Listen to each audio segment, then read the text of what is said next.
1-4, which means I'm ready for the tub. That's a lot to talk about.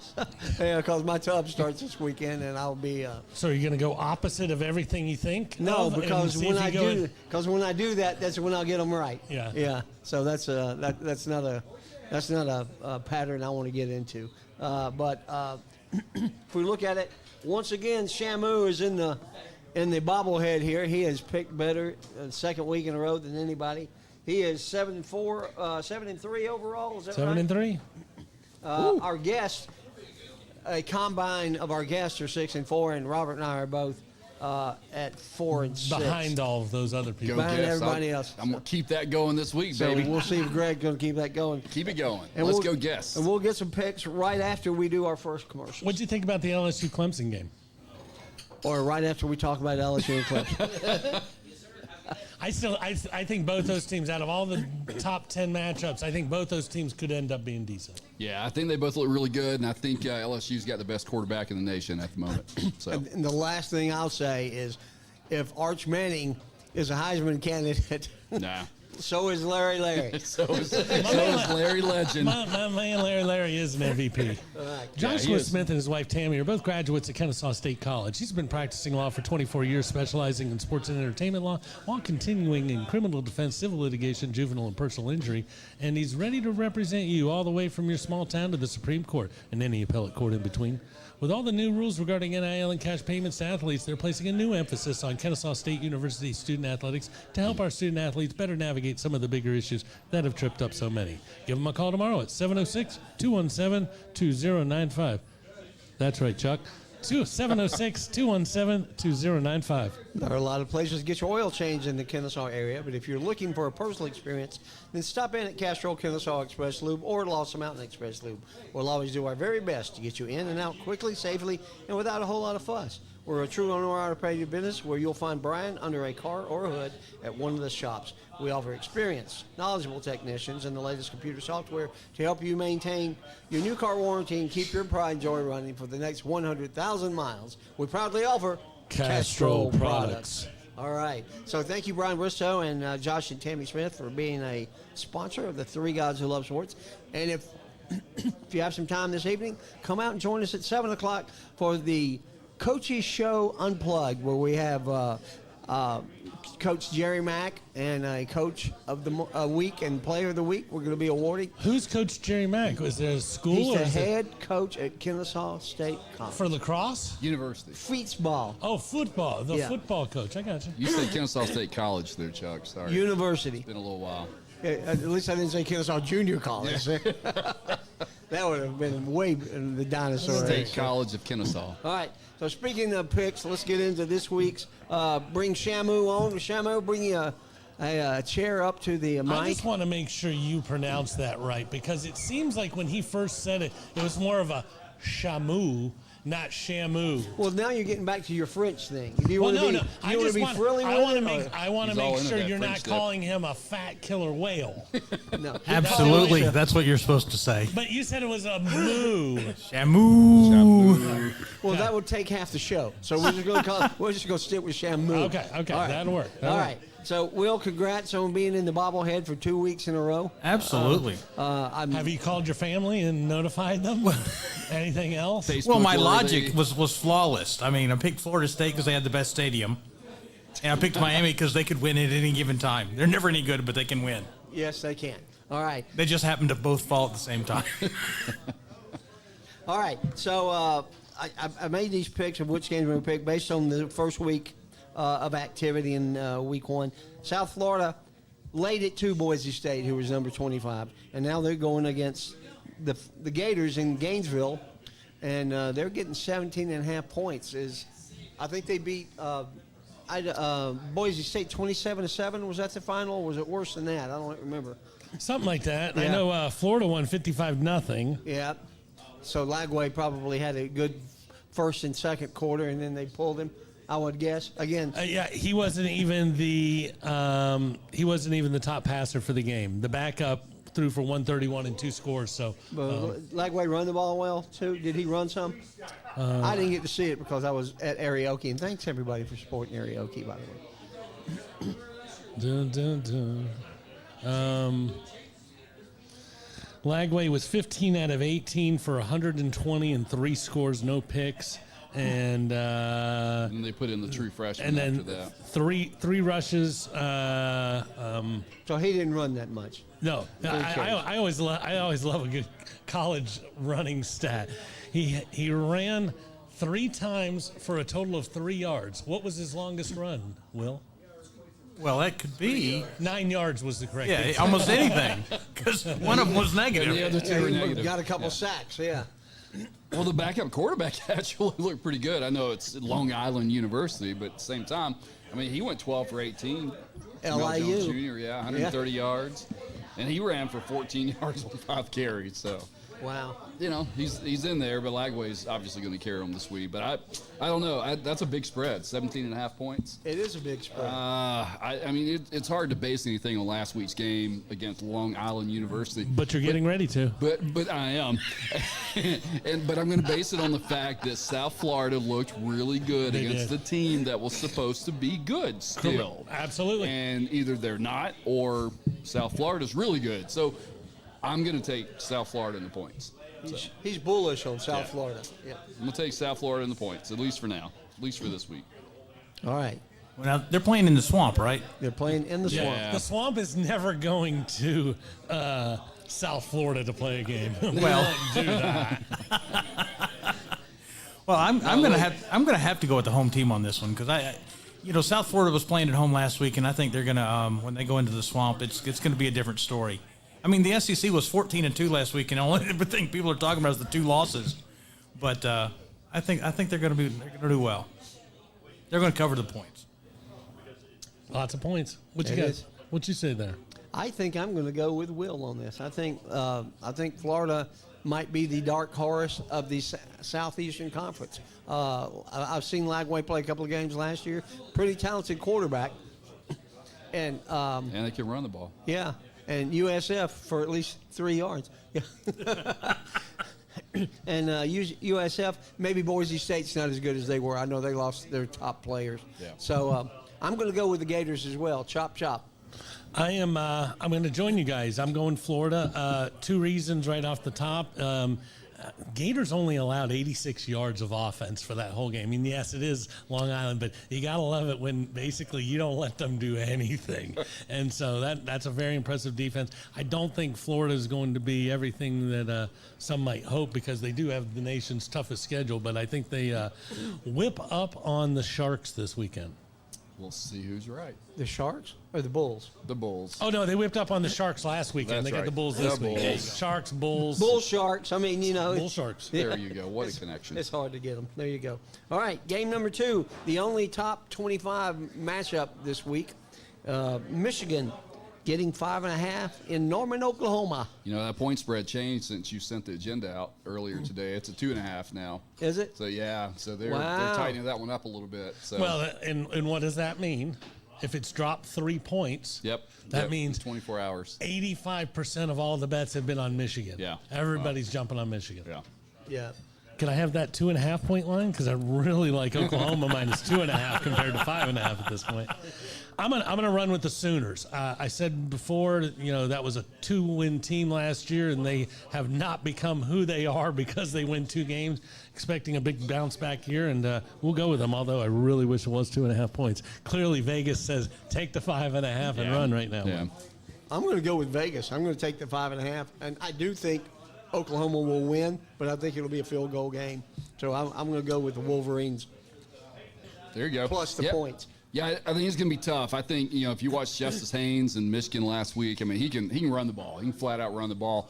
But Oklahoma can stop the ball. Like, their defensive front are soon going to be all NFL. Like, these guys are really, really good. So, Correct. And, Venables, you can never count him out on the defensive side. Mateer on the offensive side. I got to go Oklahoma. I think they take this one. Shamu, what say you? Well, if you're following the money, I think that 85% money thing, I think all that State Portnoy. I just, because, he's the big Michigan guy. So that's where that's going. It's all, They wouldn't it's even all let him him. in It's the all him. stadium It's at not- Ohio State. It's not everybody. It's just one guy putting all the money on Michigan. And it could be. But anyway, I'm still following the money. I'm still going to go with Michigan since I'm getting the 5.5. Absolutely. That's how you're supposed to gamble. You know what the best bet you can ever do if you ever go to Vegas early and you're going to spend like a week there? Is you pick out what game you think the line is going to move. And in this particular game, if you somehow could have taken Michigan plus 5.5, and as this thing dwindles down at the game time, you take Oklahoma minus the smaller point, and you're just looking, you should do no worse than split. But if you can hit that 5-point area in between, you double. Win on both sides. Yep. There you go. All right. Game number 3, in-state rivalry, Iowa, getting 3.5 at Iowa State. I've seen Iowa State play. They played pretty well over in Ireland against KSU, and I'm going to go with the Cyclones. Yeah, same here. I'm going to take Iowa State. I think Iowa's offense is just not good, at least not yet. Not through their first game. I think Beck's going to throw the ball all over the field for Iowa State, and I think we'll see 14 for 28, 200 yards almost last week or in week 0. 19 for 20 for 280 last week and 3 touchdowns. So, yeah, I don't think that's a generous point spread there at 3.5. I thought so too. Yeah, I think it's going to be much higher than that. But that's truly one of those rivalry games where the Alabama-Auburn game, and neither one of these is obviously in Alabama, so If this was a wrestling match, I'd be more interested. Absolutely, 2 best programs. Absolutely, but I'm going to have to go with the home team on this one just because the point spread's so close. All right, Robert. I already wrote mine before the 3 of you did, so I am not going with you. I wrote it first. I'm taking Iowa State, too. I don't like Iowa. The only thing that's good about Iowa is they have that children's cancer thing that overlooks the stadium. And guess what? This game isn't in that city, so we're not going with them today. That means bet the house on Iowa because we're all for on Iowa State. Absolutely. Yeah, absolutely. All right. Oklahoma State getting 28.5 at Oregon. Oh, my. Mike Gundy's already been on the radio complaining. Did you hear that? Yeah, I heard the Lanning Gundy budget war of words has already started. Budget war of words. That's exactly what it was. He said he's giving, if I had $40 million to spend, I'd win every game too. And he's like, well, look, sorry, bud. We got it. I don't think Lanning's going to take that very favorably. If he gets a chance, he's going to run up the score. Give me the Quacks. Well, and I think I saw Oklahoma State's quarterback's out too. I think he broke his foot, so he's they're on the backup already. So same, I think Oregon covers. I think it's a blowout. So Oregon is my pick. And this is at Oregon, so yeah. I don't know that Oklahoma State's. I think the guy broke his foot in Nike shoes, so that would be. But I'm going to go with Oregon. I think they're going to cover. They have to make a statement. Yeah, it's a massive point spread, 28.5. But yeah, I just don't think it's going to be. I don't think Oklahoma can. I think it's going to be one of those games that it might be close first quarter, might be close a little bit in the second quarter, and I think it's just a blowout after. Yeah, but if you get control in the last, and the guy's been talking smack, you're not going to stop. That's right. Yeah, run it up. I watched the 30 for 30. You guys talking about that? I was watching the 30-30 on Catholics versus Convicts. Yeah. And the 1985 game where Jimmy Johnson ran the score up and ticked everybody off, and then back to the 87 game. And actually, the fun one was, I don't know if you guys have ever seen the show. The next time those two schools played, Digger Phelps was the basketball coach against Miami, and they got like a 17-point lead at halftime, and he goes, "We ain't calling the dogs off yet." And so where the football team won by 51, the basketball team lost by 53. It was Digger's way to say no. But I'm going Oregon's Oklahoma State. Give me 4.5 over 4 touchdowns. That sounds like a beautiful day to me. All right. And our last college game, Kansas plus 6.5 at Missouri. Well, these guys have hated each other since the Civil War. Absolutely. and Kansas is better than what I thought they were going to be. I'm going to take Kansas plus the points. They're 2-0, I think, Kansas, and they look pretty good in the games I've seen them. You are a Jayhawk. I am a Jayhawk, but I did say at the beginning of this year that I'm not. You weren't going to be, but you've been a Jayhawk for 2 straight years, and I'm picking them to win this game. I'm picking them to win this game. Well, you mentioned the quarterback. There's something to be said there. Kansas get a lot of new players too. Yeah. He was looked the stats up. 2 games they've played so far.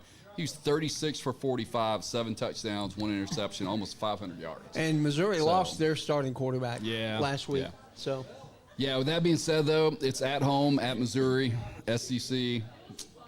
I got to go Missouri. So I think they'll cover. Yeah, I'm going to go with Missouri too, but Missouri has been a surprise to me. When they joined the SEC, I thought they were going to have a tougher road.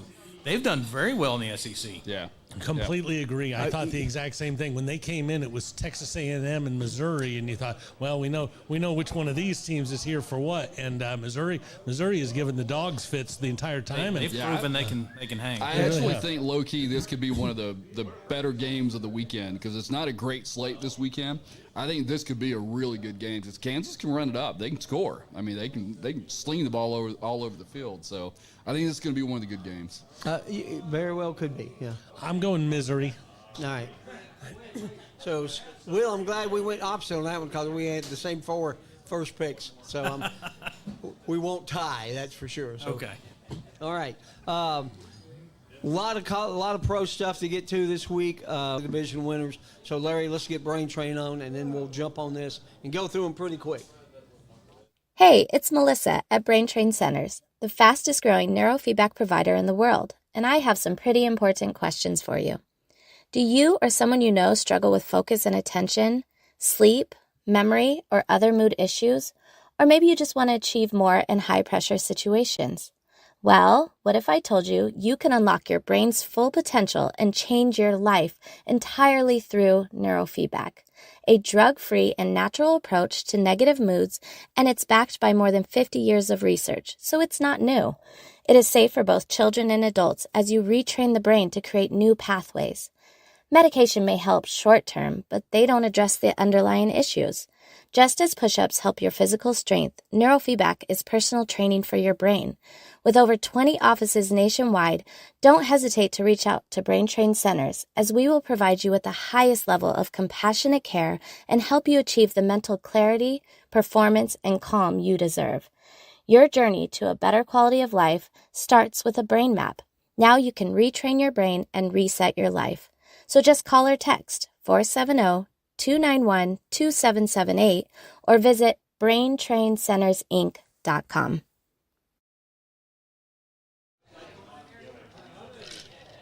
Doesn't have sense. Now you can say it. Much. No, you can say thank you. Oh, thank you. Oh, we're back? Yeah, we're back. Hey, Melissa. Thank you, Melissa Hurricane, for being sponsors of the Three Guys Who Love Sports. And we're back, and it's week 1 of pro football. Woo-hoo! So it's time to make some picks. Is that Tomorrow exciting? night, baby. That is so exciting. I hate wait. both of those teams, and I still feel like it's my birthday I will tomorrow. be tuned in, beer All right. in one hand. So let's Ready start. to go. Let's start in the AFC East. AFC East. we Who's got- your winner of the division? That'd be the Bills. I'm going with the Bills. Yep, same. The Bills. All right. Let's go to the North. North. I'm going Baltimore until I'm not all in on Aaron and as much as Cincinnati wants to do We have something. a Steelers fan. I think we have a I don't blame Steelers him. fan in I the don't blame him. house. That's good stuff. I'm the biggest Steelers fan in the world. Look. Wait. Number one. Listen, I'll die on that hill. Oh, look at that. He's got. Look at that. I don't know if you can see this at home, ladies and gentlemen, but that's a badass tattoo right there. Yeah, awesome. But they're still going to lose. What's funny is my mom is a Steelers fan, which is where I got it from. My dad's a Ravens fan, if you can believe it. Okay. All right. Fun Well, on he's the a Raven weekend. lunatic. Well, speaking of which, then that's my pick, Baltimore. Yeah. I think the Bengals will make it interesting. Well, you got Baltimore? I'll take Baltimore. You got I'll Baltimore? I'll take Baltimore, yeah. I'm going to take the Bengals. Yeah, I think I think it's going to be close. I think they the got the Bengals. receivers back. Yeah. Everybody's healthy. Everybody's paid. Their defense if is Joe still- Burrow stays healthy, Yeah. I'll take the Bengals. They got to put up the points because the defense is not going to stop them. So No. it's even with Hendrickson back, that defense is still suspect a little bit. So their Absolutely. corners aren't great. So But I don't. Yeah, it's not a bad pick. But I'm going Baltimore. Well, yeah, it was a horrible pick, but I appreciate you being nice to him, Greg. No, my problem with it is their defense wasn't very. That's what he said. Did he say horrible? He said horrible. Just checking. When they weren't a great defense last year, now you took a lot of money and you paid it to one guy. So now he can't have anybody next to him. And they went 8-9 with that. It just makes it so much more difficult when you pay all those people money. Yeah. On to the South. Yeah, please. We got Houston, Indianapolis. Jacksonville Yep. and Tennessee. On to the AFC worst conference in the country. I think Jacksonville and Tennessee are top 4 worst teams in football. So I'm not going with either one of them on this one. I'm going to go with Houston. I do too. So I struggled with this one. I think Houston regresses again. 2 regressions in a row. I think their running back room is terrible. Mixon is out for a while. They don't know when he's coming back. They got Nick Chubb. That was your pick. Damn good dog. He's on your team, isn't he? But Yes. I don't know. I mean, Nick Chubb's not going to last all season. So I'm going with Indy. I'm going with the long shot Jonathan Taylor. Indianapolis. I think they're one of the number 1 rushing offenses in the country. And or in Tyler the Warren, NFL. I think, is going to be Tyler probably. Warren. I've seen several people going to pick him for the offensive rookie of the year. And look, regardless of what you think about Daniel Jones, he can throw the ball, and he is a functional NFL. He's a younger Joe Flacco in my mind. Like, I think he can actually Like get half this the team age of Joe some win. Flacco. And they've got good receivers. Their top 3 receivers are really good. Not Josh Harrison. Downs, Alec Pierce, and Michael Pittman. Michael Pittman. And Tyler Warren, you mentioned first-round draft rookie. pick. So I'm going Indianapolis, but I think it's going to be close between them and Houston. One of my favorite stats for Jones is, you remember that play where he busted like the 85-yarder and then the turf monster tackled him right at like the 5-yard line? Do you know that's the fastest a quarterback has run in the last 14 years in the NFL since they started using clocking people? Really? So Yeah. think about Yeah. every fast quarterback you've ever heard of. Daniel Jones ran faster than all of them ever. That's awesome. It's hard to believe. I think that's a terrible conference. I think Jacksonville and Tennessee are going to be improved. Like, they can't be much better. They won 4 games in 3 games last year. So I don't. Yeah, Indy, I think, could surprise some people, especially considering Richardson's not going to be the quarterback. Yeah, I would agree with that. All right, we got the West. We going out west. Denver, KC, Vegas, and the Chargers. I think this is the best division in football By right far. now. Yeah, and I agree. and I think the outlier is probably the Chiefs. I think everybody else is moving up, Yeah. and I think they're falling slightly backwards. But either way, I think But they did go 15-2, so I don't know. their regression might not be much of a regression. I don't know how far they're They falling. missed the 3-peat by this much and all that other stuff. But, everybody keeps throwing Vegas under the bus. Vegas has Bowers. They have Carroll. They have Geno. Yeah. They got a lot. They got Genty. Genty's a running back. They got a lot of weapons The out there. offensive line's not It's great. a very good division. It is. It is. I don't want to pick first. I'll pick first. I'm going Chiefs. Like, I'm going to take the Chiefs until the Chiefs get knocked off. Like, I just, yes, the Broncos, I think, will challenge. I think Bo Nix did a great job last year. The question to me is, does he step back? Does he regret? I don't think so. Like Sean C.J. Payton, Stroud like did. C.J. Stroud did the Yeah. second year. I don't. There's massive differences between Stroud and Nix. Like, Nix has played. He played 18 years in college, so he's For he's 19 got some for experience 9 organizations. for 9 teams. Yeah. So, but yeah, I'm going Chiefs until the Chiefs aren't on the top of the hill anymore. I'm going Chiefs. I think all the Chiefs are a year older. Yeah. I think I'm going to go with Denver. I Yeah. like Bo Nix and I like Not a what bad they pick. did. I think they've got a really good defense. Unfortunately, they're playing against 3 really good offensive teams in their division. But when they're not playing them, I think they're going to be very strong. I'm going to take Denver to win the division, but still think the Chiefs are going to make the playoffs. So if they win, that means Chiefs get a wild card. Yeah. So, yeah. Okay. Yeah. I'm going Denver as well, but I think they will be knocked out in the first round of the playoffs. I just want to make that statement so nobody thinks I think Denver's really good. Gonna take it all the way. And keep your eye on Captain Khaki. Captain Khaki. Every time we take Captain Khaki for granted, he He drafts a lineman and he runs the ball, and he's got a rookie running back, and Najee backing him up isn't too bad. But somebody I can't remember who it was on the radio, picked 6 teams that were not going to make the playoffs that made them last year, and the Chargers were one of them. So we'll see what happens. They know just about as much as we do, right? Yeah. Well, it'd be very difficult for him to make it, but it's kind of like betting against something. There's certain things you don't want to bet against. I don't bet against Captain Khaki. I just make fun of him. Well, yeah, I don't either, but I will bet against Justin Herbert. Like I'm until he actually shows he can win something, I can't jump on that bandwagon. But I had this conversation with somebody the other day. What's his best weapon? He had an old Keenan Allen. He had Mike Williams, who never did anything his entire career. Could you imagine who's the guy you drafted in the first round? The guy from Ladd McConkey? the Giants. No, Giants wide receiver. Malik Neighbors. Neighbors. Could you imagine if you threw If Herbert, Neighbors was somebody, on, anything like that? Give him a weapon, whether it be Garrett Wilson or Neighbors or something. All of a sudden, it'd be like, woo woo. Well, he's got never McConkey had now, anything. and Keenan Allen's back, but he's 47 years old, so we'll see how that goes. Am I still older than him? I thought he passed me. All right, that wraps up our AFC predictions. Let's get into the NFC, Robert. Well, we got them starting tomorrow night. NFC East, Dallas Giants, Eagles, and Commanders. See, I got that one right. That's another pretty good division. Yeah. I'll go first. I'm gonna stay again. The same philosophy as the Chiefs. I'm going Eagles until somebody knocks them off. Like I just don't think there's no evidence or proof out there to me that they're going to regress and take a big step back. So I think they've got pretty much the same team coming back. A little bit of problems on the offensive line. Landon Dickerson apparently is trying to get back for the opener. I don't know if he's going to make it, so the offensive line might be a struggle early on.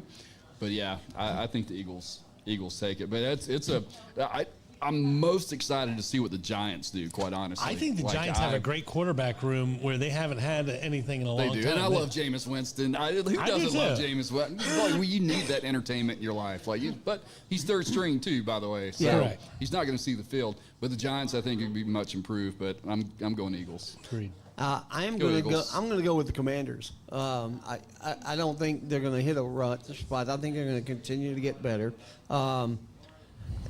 And I agree with Greg. The Eagles are going to be there until somebody knocks them out. But I also agree. I think Jackson Dart is going to be the starter for the Giants about midway through this season, and I think he's going to be really good.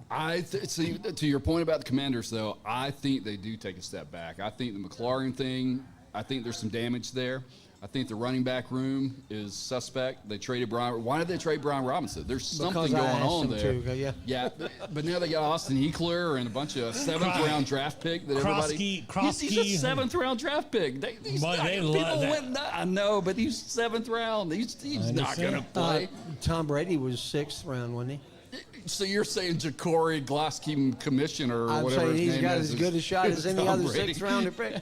Yeah, I just think they do. And Dan Quinn, we've seen that story play out over multiple we know years. Dan Quinn. So that's the reason I didn't pick the Commanders. So Robert? I'm going to take the Eagles only because of their defense. I think their offense is going to take a step back this year, but they'll win the division by a game over the Commanders. you can probably afford to take a step back with that offense, though, especially with that defense on the field. Correct. All right, who's next? The NFC North, or the Norris, if Berman was doing this.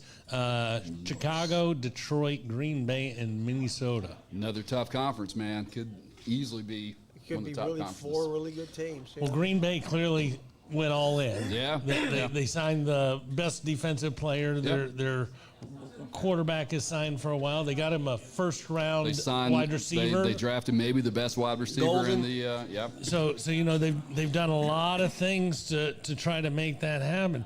I just don't know that it's enough to take over the Lions just yet. Even though I'm not Dan Campbell rah-rah guy, I'll still go with the Lions. I'm going to go with the Packers, basically because the Lions lost both their offensive and defensive coordinators. Nail on the head. And that's tough to overcome. Yeah. Oh, absolutely. And especially early in the season. And the signing of Micah Parsons they're going for it now. And I think Love is good enough to lead this team to a NFC championship. Can I ask you a personal question, Chuck? Yeah. Weren't you going to pick the Packers even if they didn't trade? No, for I almost Micah was going to pick Parsons? the Lions when I was looking at this morning. Okay. But again, I heard when somebody told me about or I read about them losing both their coordinators. I mean, I knew the one went to Chicago to be the head coach. Yeah.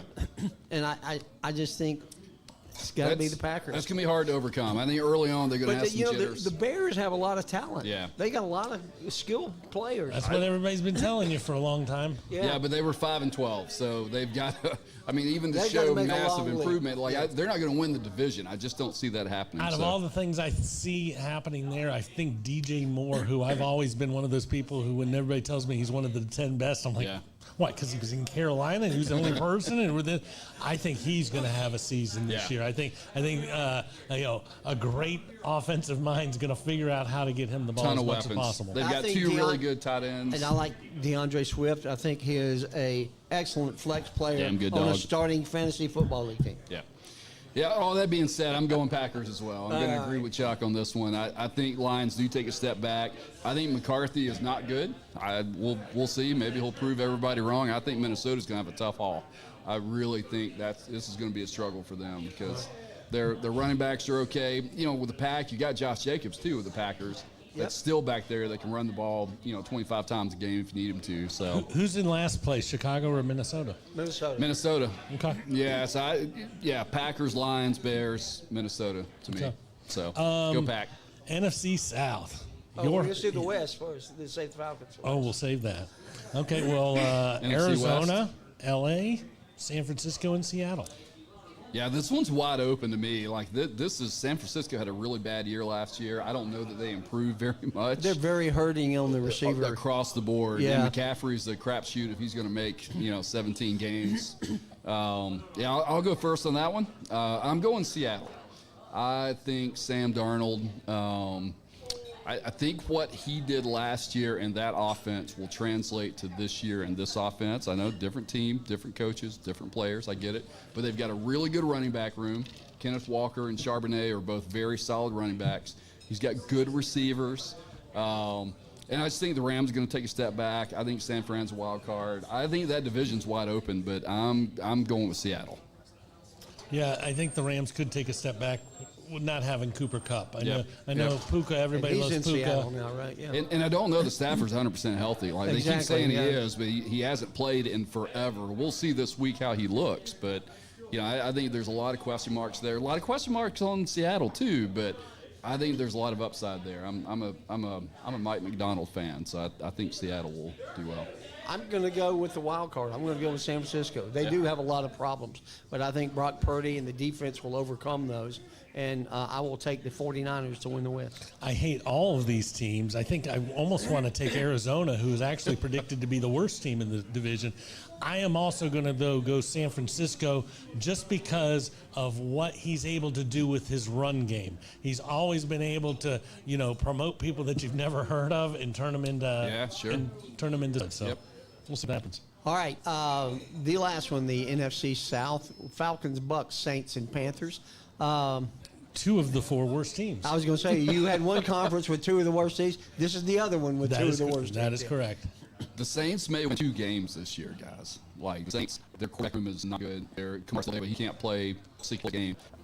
They need 2-15. No, they can historically bad. There's no doubt. But a week ago I said maybe they're tanking just with Arch Manning. Do you think that Nobody's had a gonna couple tank to get Arch They've had a couple meetings in the last couple of days. Now they're tanking. They're tanking for Nussmauer. They're just going to move him right from LSU right across the street. Right on down the river. Come on down there. And Archie Sr.'s prediction about him going to stay at Texas another year. He will stay at Texas another year. He is. Yeah. But back to the east or to the south. Sorry. I'm going Coons. Yeah. I mean, clearly Baker is the you got to knock him off. There's a reason why 80% of all the picks for this division are Tampa Bay. But we've got a heck of an offense. We've got a lot of possibilities, and I make the Kool-Aid. I drink the Kool-Aid. Yeah. Same here. What does the hat say? Yeah. Go Falcons. Nobody has ever won the South Division 5 times in a row, and that's what Tampa's shooting for. Yeah. I don't think they're That's going a to good make point, it again. Chuck. I don't think you're going to make it again. I think the Falcons are going to come back and get It's them. going to be close. It's going to It be is, close. and it'll start a lot with this weekend, but we'll talk about that as we get into our picks. You want to give us a winner, Greg? NFC versus NFC, AFC championship games? Who you got going all the way? All the way. I got Packers Chiefs. So Packers Chiefs. All right. Packers. Four straight Super Bowls for the Chefs. I really believe. I think the Eagles are going to be close, but I think the Packers. I think it'll be. I think it's going to be close, but I think it's going to be Packers Chiefs, and I think the Chiefs are going to knock them off. So Robert? Again, until they're knocked off, which they were last year, but I'm not sure the Eagles can repeat. So Packers Chiefs. I don't know. He's got me all confused after that pick. That was like such a wackadoodle pick. I'm like, what? Packers Chiefs is not wackadoodle. Yeah, absolutely. Packers Eagles. How about that? I'm going. I'm sorry, Eagles Chiefs. I'm going Buffalo because I'm a homer, and I hate most of those other teams. And I'll go Eagles. I don't want to go them. Buffalo Eagles. Buffalo and the Eagles. That's fair. Eagles defense, even though that offense is going to take a step back, Saquon's not going to get 460 carries again. They'll be good. Yeah. I'm going to take one of both years. I'm going to take the Packers and the Bills. Packers Bills. Packers Okay. and the Bills. I think this is the year for the Bills. Oh, my goodness. I Bills. think this is it. He's such a Packer homer when he said, I think this is the year. I'm like, come on, Chuck. We already knew you were going to pick that. Well, now you're wrong. Now I'm wrong. I got the Bills over the Packers, and we'll see what happens. So that's a lot of NFL talk. We now got to make our weekly picks. And, Robert, if you'll lead us in with some American Access. Tired of going to the same old places for the same old thing? American Access has your solution. Whether you're looking for something new to do before or after the game, the most memorable workouting ever, or just wanting to take something else off your bucket list, American Access has their 3.5 Atlanta locations waiting for you in Marietta, Tucker, downtown at the Works, and the uber cool new Mobile Axe experience that can be set up wherever you need. Keep an eye out for them at upcoming events and festivals. Look them up online or just give them a call at 678-763-3635. What number was that? The big one on the screen, 678-763-3635 to schedule your next adventure. And thank you, Dan Fisher, for being a sponsor of the Three Guys Who you, Love Dan. Sports. You're a good man. Appreciate everything you do for us. And now Great it is company. time to make our first NFL picks of the year. And the crowd goes wild. Well, no, they didn't because Larry. Oh, there you go. Good job. I don't know what that. It's like changing channels over there. Yeah, I was going to say, that sounded like Channel 17 at 3:30 in the morning 50 Let's years try ago. this again. And now we're going to make our first NFL picks of the year. There you go. That's what I'm talking about. All right. Starting off tomorrow night, we have Dallas getting 7.5 at Philadelphia. Woo. What say you, Shamu? Well, would anybody ever bet on Dallas no matter how many points they're getting? Depending on how many points they're getting, yes. A lot of I'm people a high on degenerate, Dak but I should Prescott. still look at that. A lot of people high on Dak Prescott. I just don't get it. He's always Well, been an average quarterback. When he's healthy, they play well. When he's healthy, they make the playoffs. When he's not, they don't. That's go back in the history since they picked him. When he's healthy, they make the playoffs. When he's not, they don't. And for the we'll first see. time ever, they've got a second wide receiver, or for the first time in a few years. Yeah, so. sure. We'll see what Pickens does out there. I don't know. They've still got Ferguson at tight end. They've got some. They don't have a running back though. I don't know if Blue. Jaden Blue My is boy going to. My Blue. boy Blue. I don't know if he's going to be the big star running back. So I'm still going with Philadelphia. I'm not. It would take a lot for me to go for Dallas. yeah, I'm taking It's one the of your better attributes. I'm taking the Eagles as well. yeah. 7.5. I'm going Eagles. Same. Go Eagles. Without Micah Parsons, I don't know that their defense is going to stop anybody. Go You mean Micah Parsons, who's injured and not playing after he signed the $188 million contract? but it is- Well, I Absolutely. didn't pick him. I didn't pick the Green Bay game. I picked It the is Dallas funny game. now, though. Jerry No, has extended 3 players the last 2 days since they just goes- traded Micah Parsons. They extended the fullback today. They signed. Jerry's like, give me the fullback for 2 more years. I'm going to overpay for you just because I want my people to know. Micah, and I'm going to deal with you directly. I'm going to go with Dallas because I can't wait to see Jer in that press conference after the game. They say, Jer, you lost your best player, but well, you see, it's all going well. I'm a hell of a ball player. And I'm a good. You sound more like LSU's last coach. Yeah, a little bit like Sound that. more like the water boy than any. Well, yeah, which is LSU's fault last yeah. coach. Ed, what was his name? Orgeron. Orgeron. Yeah, there you go. Orgeron. Love that guy. Love that guy. Marble mouth. All right, Larry, we got all those? Yep. 3 Eagles and a Cowboy? Yep. All right. Sounds like a joke. Yeah. There's 3 Cowboys and an Eagle. 3 Eagles and a cowboy walked into a bar. The problem with that Walked whole into joke Miller's is I'm the Ale House. freaking cowboy. That's horrible. All right. Friday night is the first or second game ever played in Brazil. Kansas City laying 3.5 against the Chargers. That's a very difficult place to go play. If you learned anything from the Green game last year with the Packers and the Eagles, it's a very far trip. You don't know anything. You don't eat anything they cook. It's a different experience. I'm gonna And go. it's hard for both teams, right? Like Absolutely. nobody has an advantage. Like it's hard for. I don't think either one of these teams have. Well, an advantage. last Like, year, it's hard for. Philadelphia played. You know what happened when they came home the next week, right? Falcons The beat them. Falcons stunned them. beat them in Philly after playing in Brazil. Barely. Yeah. Well, I got to go with. This is horrible. I've already taken the Cowboys, and now I'm going Captain Khaki. So, I'm calling for the end of Kansas City's reign, and it's got to start somewhere. But not this week. Give me the Chiefs. And since I've got them going to the Super Bowl, go Chiefs. Oh, you still think the Chiefs are going to do it this year? Yeah, you missed that. Yeah. Yeah, I was over there Yeah, chatting. Chiefs Packers was my Super Bowl pick. so. Okay. I think the Chiefs are going to have a down year, but I don't think it's going to be this week. I agree with you. So I'm going to go with the Chiefs. It's the same thing. Robert said the same thing, and I'm like, okay, they were 15-2, so what, they go 13-4? Okay, that's still a pretty decent darn team. good. All right. Another one I put in here just for Sean, and he's not even in the room. Pittsburgh laying 2.5 Where's our Pittsburgh fan against over there? the Jets over there. Boy, There you go. how bad is Pittsburgh in the estimation of Vegas if they're only a 2.5 point favorite? You look at this and you're like, what have the Jets done to say they're within 3? I guess that's home field advantage. It's got to be, yeah. That's the only reason why Yeah. they're involved. So I'm going Jets. I think, yeah, sorry, bud. Sorry. But here's why. I think Pittsburgh has a lot more questions than the Jets do. I think Pittsburgh, their offensive weapons are just not great. Aaron Rodgers, who knows? Like, he's 42 years old, for crying out loud. And Like, has not played in a and it's not played. preseason or And anything so else. I agree. I think they're going to start. Interested to see. Just keep talking. Same. I think they're going to start slow. I think the Jets will. I don't think Aaron Glenn is going to start slow. I think he is going to go out to win, and I think their defense is solid. Could be an ugly game. Could It's probably gonna be an ugly game. 13-10. But I'm Will's- going Jets. Will's checking in on his latest stats. No, I just got my list here of who I'm picking. Oh, okay. So if it was at Pittsburgh, I don't think there would be a choice. Pittsburgh would really be a long. It'd be a Favorite. 5.5 or a 6 point game. Yeah, but 6 points. but because it's in New York, the reason it is. But I'm still going to go with Pittsburgh. I finally remembered this. I am going to give the axe to the Jets, and I'm picking Pittsburgh.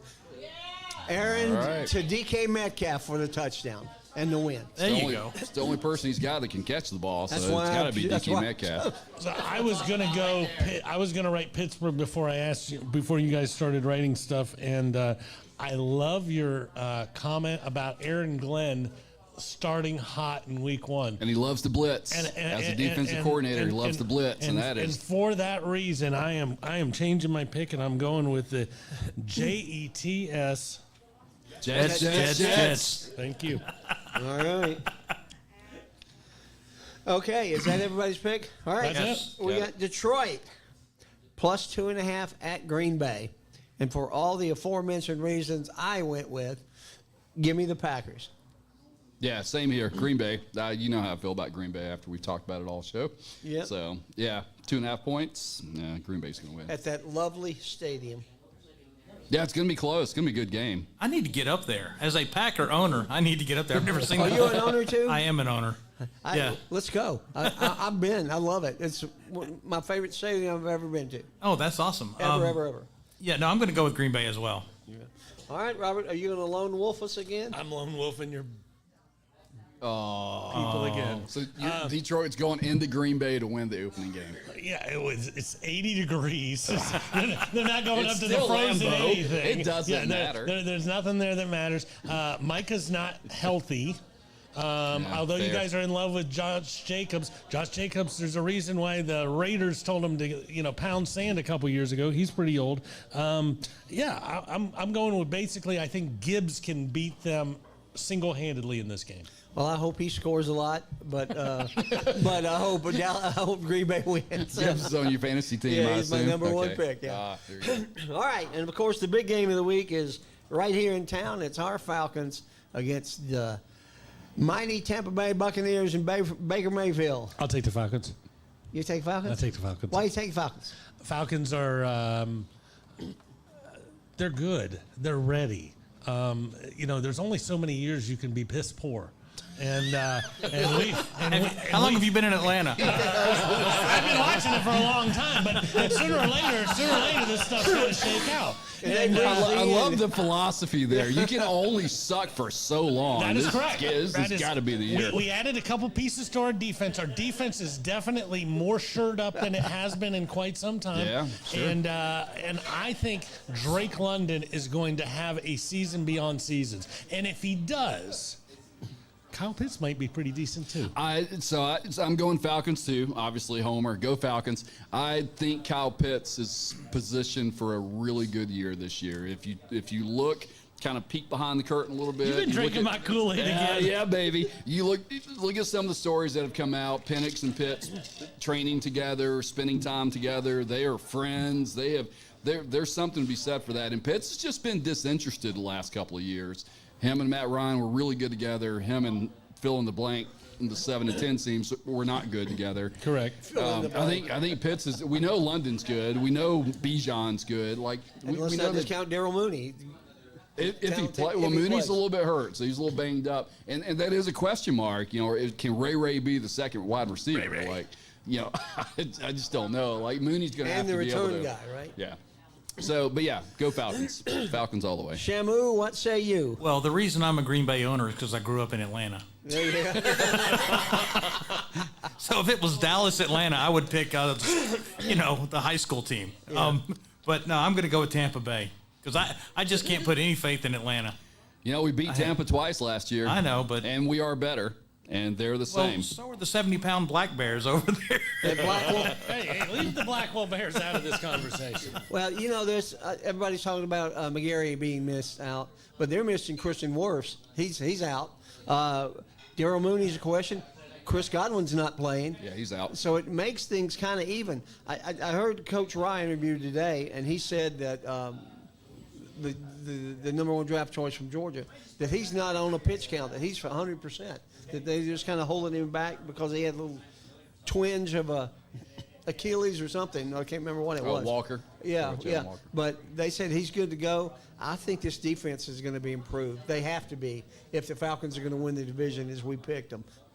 But I'm going to take the Falcons. I think it's going to be a really good ball game. I'd love to see a Young Wei Koo field goal clinch it at the end. I'm going to have to stop writing Chuck's picks down while he's talking. Because he's like, clearly they have this and they have this and they don't have that. I'm like, okay, Tampa Bay, go on. Yeah, man. I'm not picking Tampa. We got my Falcons.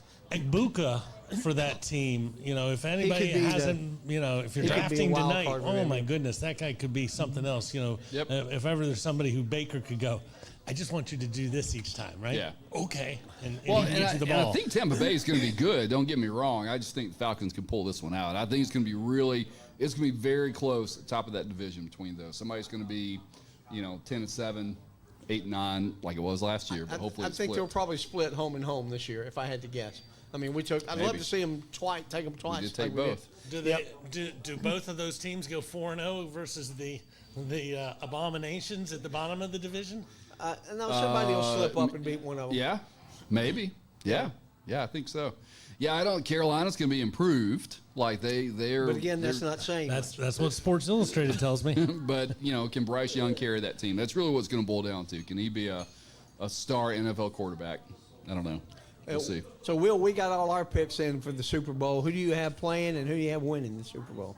The Super Bowl? Yeah.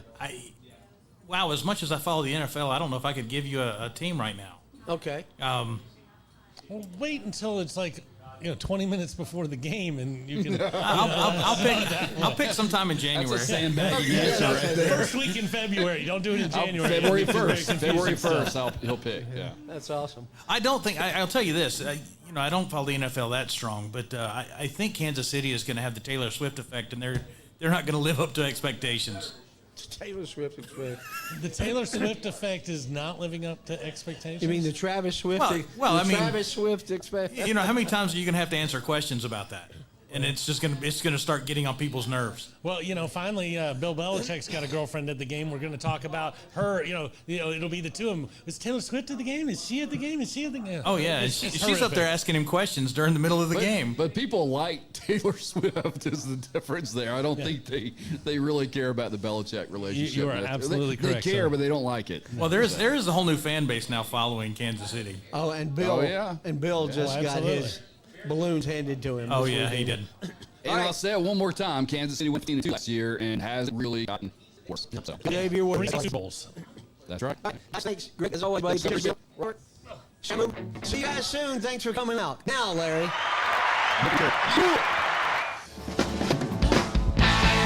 That was a lot. Did in one show. That was a lot. We breezed right through it, though.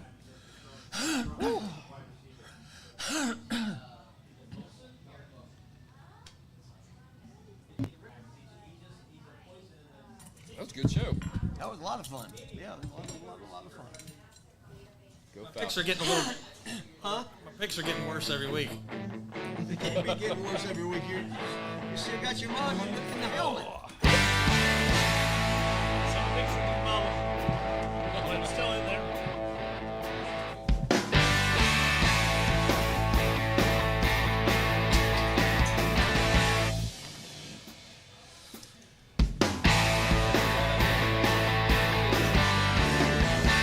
Yeah, she's better. She's good now.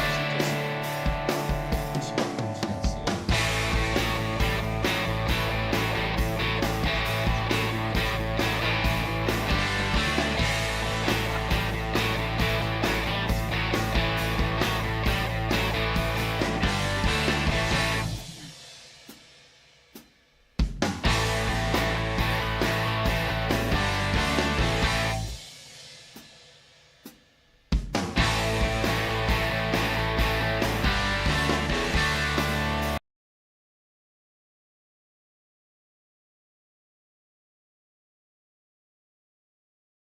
NBA was very well represented.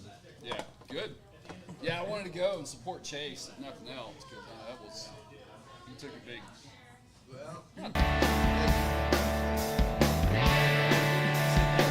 Oh, yeah.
road. Thanks again, buddy. Yeah, appreciate Always it. good to see you. I'll look forward to watching the show here at 7. That should be great having Coach Mack on.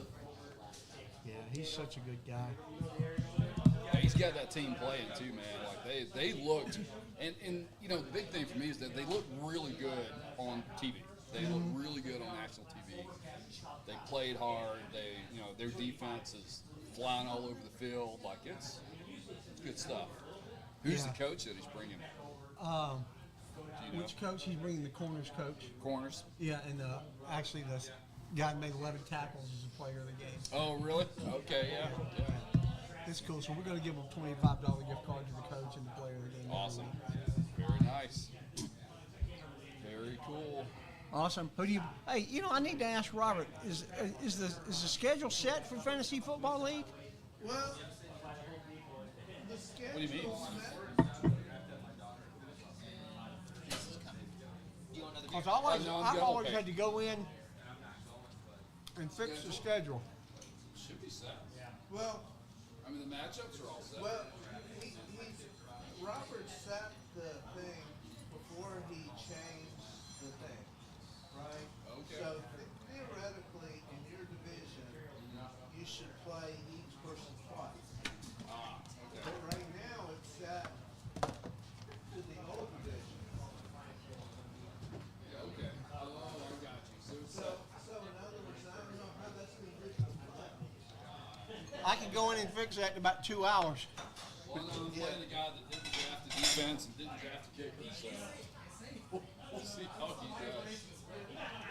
He picks somebody up on you. But I mean, I don't care. But what it does is right now, I've been meaning to ask you that. Did you ever go in and do anything about the schedule? No, that's what I was going to do tonight. yeah. Because did you see I changed the divisions the other day? I just changed the. Change the divisions, but see. But now we're still playing all the wrong amount of teams. Well, We're playing the wrong teams more times than we should. Correct. in other words, so I don't know what to do for the playoffs when you're not playing your division. You want me to fix that? It takes about 2 hours, but I'll do it tonight. If you can do it tonight, I would love that because I was planning on rolling up carpets tonight. I've got a little pattern. Well, set and from remember last what we did? We did first three Against and last division, three. Last three, yeah. Is that what you want? Yeah, I think first You have to change the last 3 games. everything in the middle. Well, no, because it's different now because now those are in your division or out of your division. It doesn't matter because the first. You change division, but everybody's still in the same division that you're in. Robert, the first 11 games we're playing everyone in the league. Correct. Okay? And it's the last 3 games where you replay the people in your division. Right, but what we did was the first 3 and the last 3, and I thought that made it made it more interesting. As good as your team was, week 1, you're playing the division. At the end of the week or at the end of the year, Yeah, I mean, so, but it's only those last 3 that really make a difference. I understand what you're saying. Yeah, even if you didn't play your division in the first 3, as long as the first 11 are different, then you're good. Do you want me to go change it? Or? Yeah.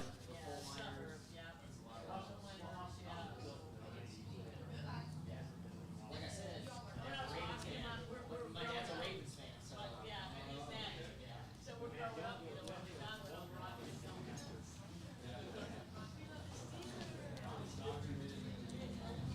Cheeseburger. Pretty good.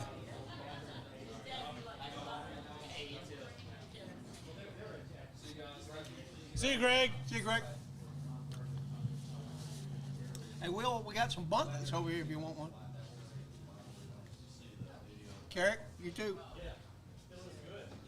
Did what's your name just come grab one? Huh? Did Mackenzie just grab one? I don't think so. Here. I said something to her, and she's like, "I didn't know one of those was for me." I was like, "One of them's for you."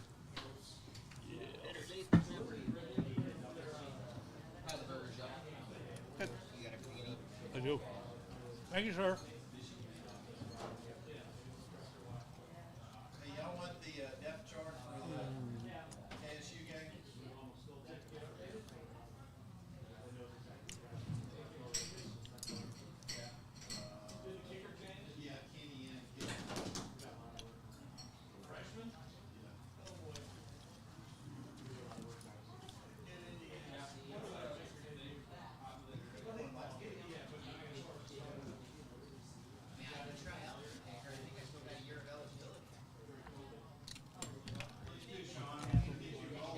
I don't think so.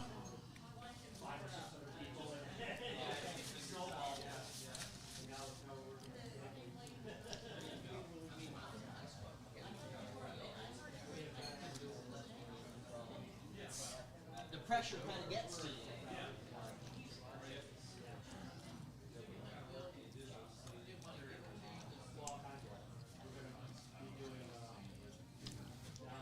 I've been meaning to ask you that about 2 weeks.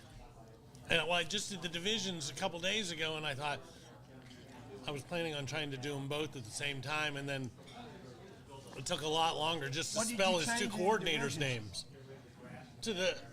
So until a couple days ago, we weren't in the right groups, and they weren't the right names. Correct.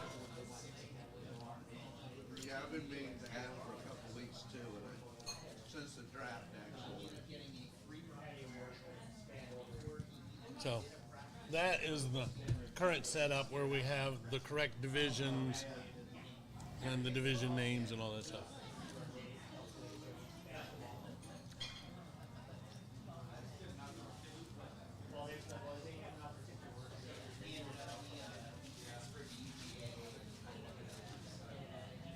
So I'll do 1 plays 2, 3 plays 4, 1 plays 2, 3 plays 4, squeak, and all that. Yep. And then the middle 6 are the other divisions. Just go 1, 2, 3, 1, 2, 3, 1, 2, 3, 4, 1, 2, 3, 4. Middle 8, not middle 6. Yeah, I've got a spreadsheet on.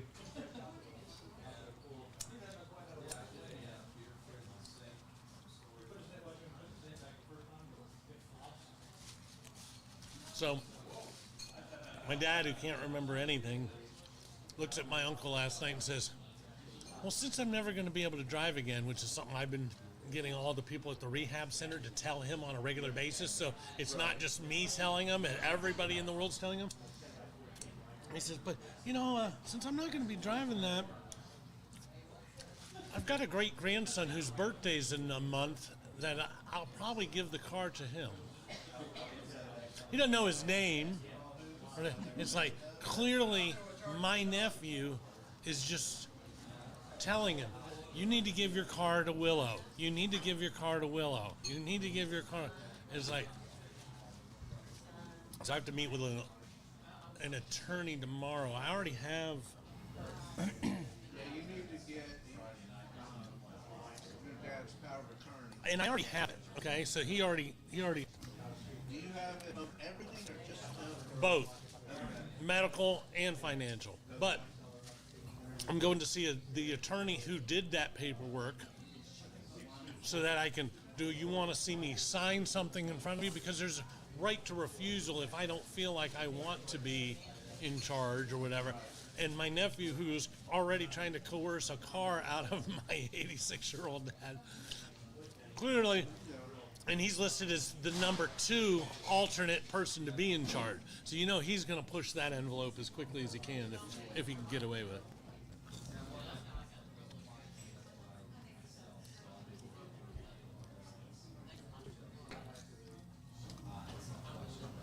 Hey, Will, how'd you like the TMZ? The info that we just got at the corner. That's like TMZ stuff there. That's funny. It is.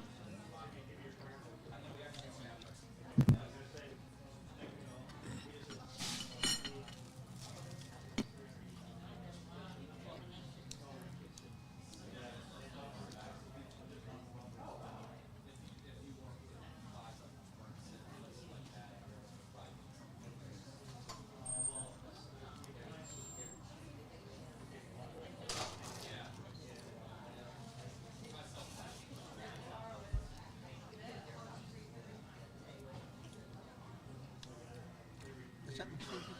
That's McKinsey. That's the girl I'm going to make an indecent proposal to.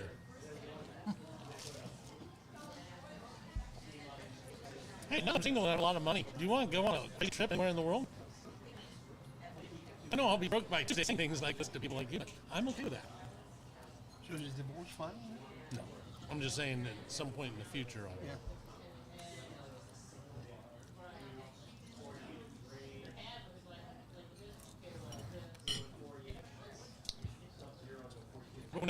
not disputing anything, so it's a little easy. Every time I talk to my uncle about something, he's like, "Oh, they're fucking horrible." You know, I'm like, well, mine's not quite like your second one. So. He married his second wife in Belize. Paid for everybody to go to Belize. Put us up in all these amazing places. She signed a prenup. When they got divorced, less than 2 years later, he ended up giving her brother 800 acres of land in Texas. I'm like 800 acres of land. You know, I've never been to the West Texas, but maybe give me 800 acres. Some other reason to go out there.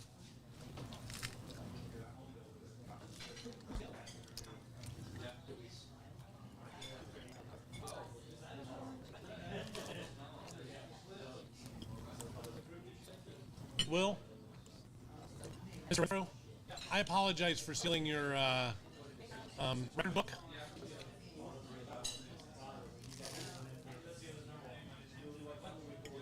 I apologize for stealing your record book. Oh, that's fine. Hi, how are you? Bill Belichick broke my heart the other night How so? because he made a mockery of my team. You're a Carolina fan? I am. Oh my God, no, he's an idiot. It was a bad hire. TCU. They're going to be a threat this year. They got some strong talent. You are hoping that they don't lose by 30 next week. No, how bad is North Carolina? Carolina? It was a bad team. It was a bad team. I kept watching and I was like, okay, surely it's going to come together. Surely he's going to make some changes. So, for 4 months. Surely he's going to rotate some players out. For 4 months, I've been sitting here saying that Belichick in North Carolina was going to suck and he was going to be awful, and he wasn't. And then that very first drive, they went down the field and scored 7. And I was like, or maybe I'm way off. They look like freaking Super Bowl That very contenders. first drive, my dad and I were like, I mean, you couldn't have asked for a better first drive. Nothing after that. Nothing after that. when you go, what was it? At one point it was like 2 hours and 8 minutes without a completion. Correct. And I've never heard announcers giving that stat repeatedly. I thought that was crazy. Did you watch that game? Carolina? Yeah. I Where they couldn't watch it kept anymore. not going. North Carolina hasn't completed a pass since 8-12 today. And it's like, that's one stat if you say it one time. And then they went back to the same stat 40 minutes later. They're like, still have not completed a pass since 8-12. And you're like, okay, that's not real good. I just love the girlfriend on the sideline. It's like the over-under. How many times is Taylor Swift going to be on camera? How many times is the girlfriend going to be on camera? finally, at the end of the third quarter, I was like, So you left the same time that Julius Peppers, Michael Jordan, Mia Hamm, and everybody else did. I don't blame you. Wait a minute, Mia Hamm was on the sideline? Oh yeah, and she's a Carolina girl. Carolina girl. They had every great Carolina player. They had James Worthy, they had Roy Williams, they had Jordan, Julius Peppers, Mia Hamm. Everybody's back. Oh shit, we're all going home now. Like, they had Eric Church there, Chase Rice, like all these people who went to Carolina or are big Carolina fans were there. Can't go watch the Blues, huh? I guess Came to watch them get that pummeled. was big, yeah. So, I'd love to whisper things and tell you that it's all going to be all right, but I don't think it's going it will to. be. Maybe next year you might be all right when you get a new head coach. The buyout for his contract, though. I think he'll leave.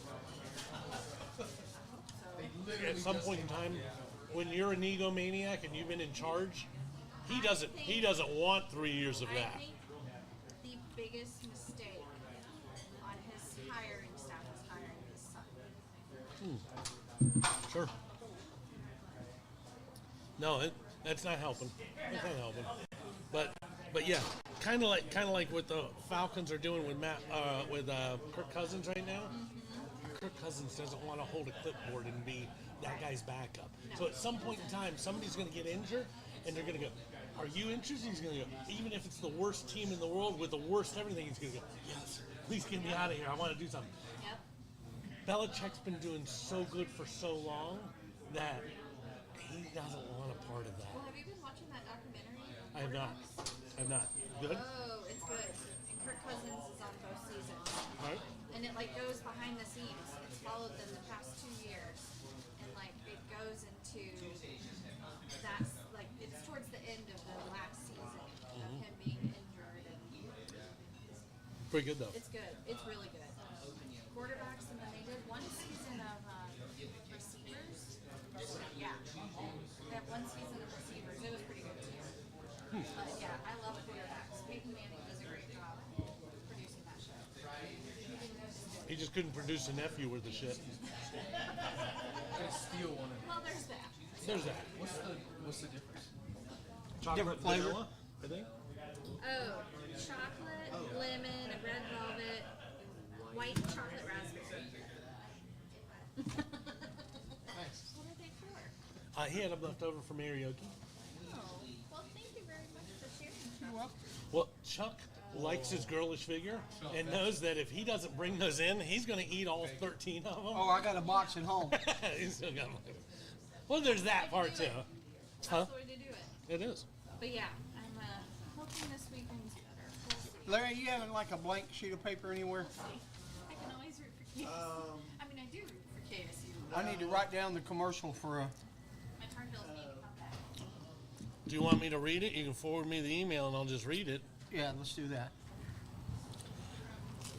Never mind. Robert's going to do it. Well, we've also got these. These are the Conference USA pits, and it's blank on the back. So tell me this. Does that mean we're kicking the coach off at quarter till? Which one is Make which? picks. Yeah. That's what I was going to talk to you about. Which one's what? Which one's for you? Which Or- one's the flavor? I don't know. They were just Why? looking I here. thought you knew everything. I know Capitals everywhere, and you can show me a picture, and I can usually name what city it is. But no, I don't know nothing about no dang boat cake. Well, and you think I can read this? So chocolate, and then I know that's chocolate, Robert. lemon, and then this one is Red Velvet's gone. Red velvet's gone, which means this one is a something. I really don't. Go with the something. That's what I'm doing. She is.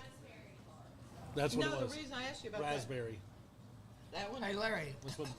how do I forward emails on my phone? No, when I Where's the email? because I'm trying Right to, there. I can do LA Fitness through Silver Sneakers for Oh, free, forward. There you go. but my insurance company Send it to Use the me too, Medicare. because I didn't see they it in can my give me thing. that on this policy because they have yoga. Which one? Three guys? But my or concern Alex? was if I Either got down on one. the floor. You're gonna get down on the floor. I've done. I know, but how am I gonna get And back that on? way I'll print I it next time. understand what your plight is, but there's not any classes where it's all on the floor.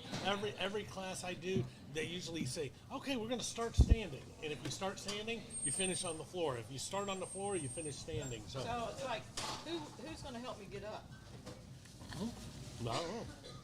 You can do it. Well, I mean, you can do it, You can do it. but like if I'm on the kitchen floor going through the cabinets or something, it's like the act of Congress to get back up.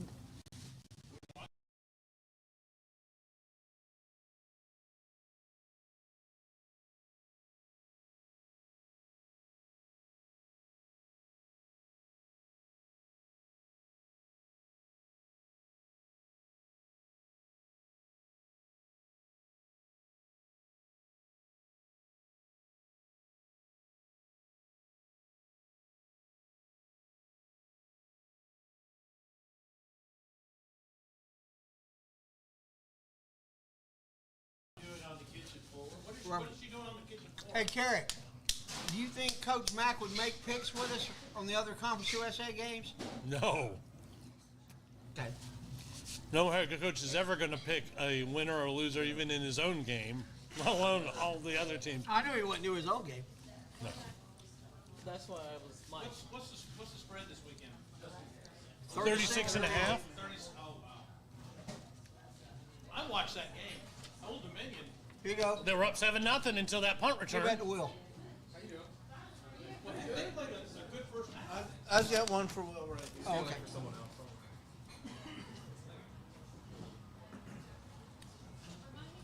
As long as you sold that one for you, I'm good.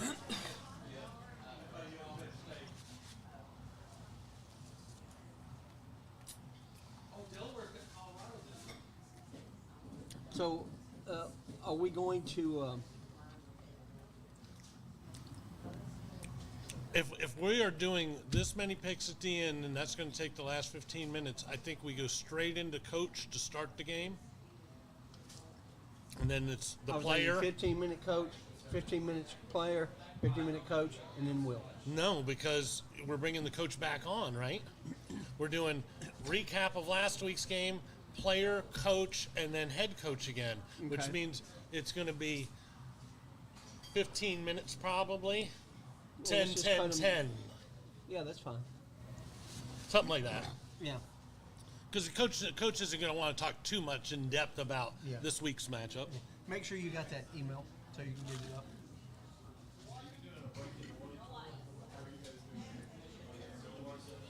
Sean.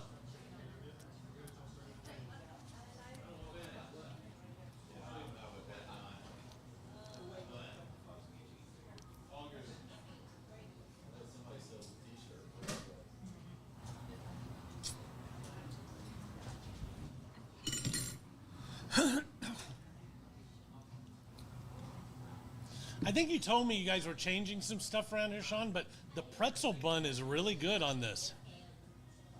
What'd you get? It's just a French dip, but it's harder and it's got like the little pieces of salt, like you're eating a hard. So all of a sudden, you're like, well, that's a weird bite. Sean. It's kind of salty. It was good. Go ahead and club soda when you get a chance.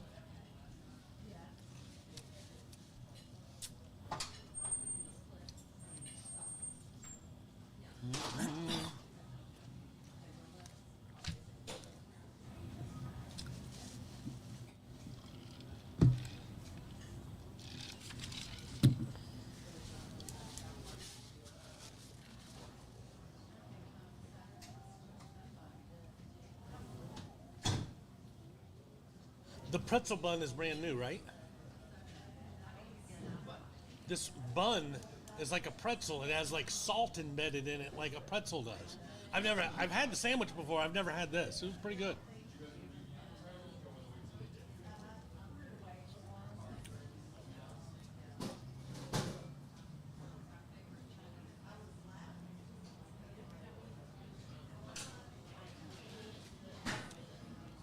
What's Coach Williams' first name, Carrick?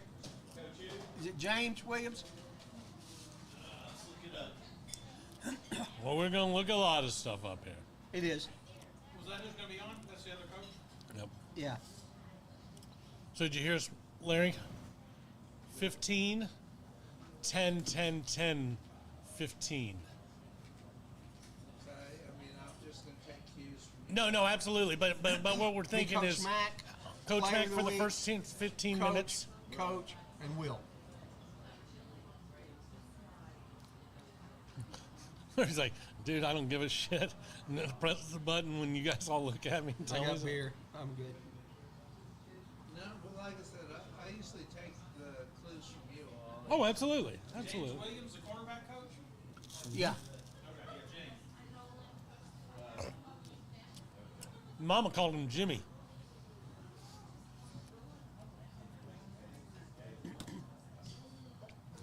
Put your ketchup over there, or my ketchup. Your ketchup.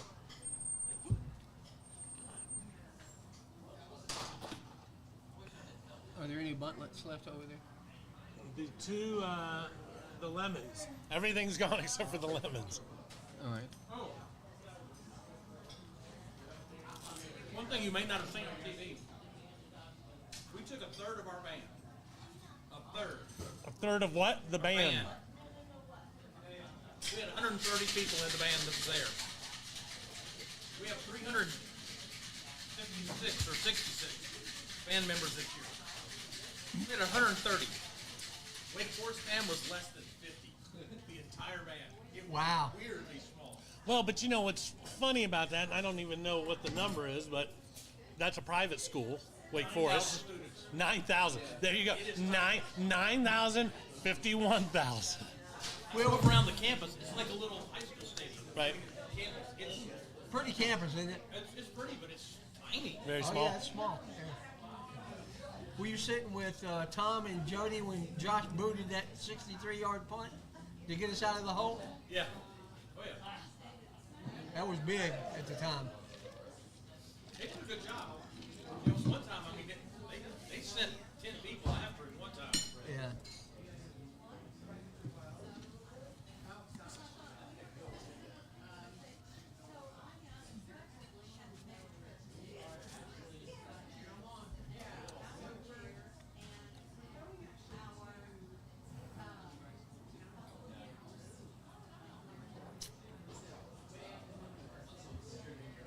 Did I tell you my bank account got hacked?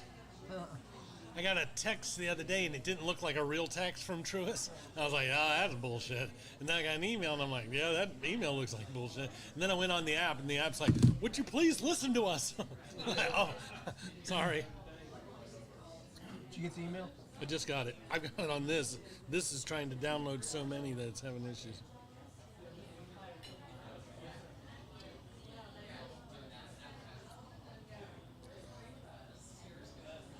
Is that it? Yep. 2 little paragraphs.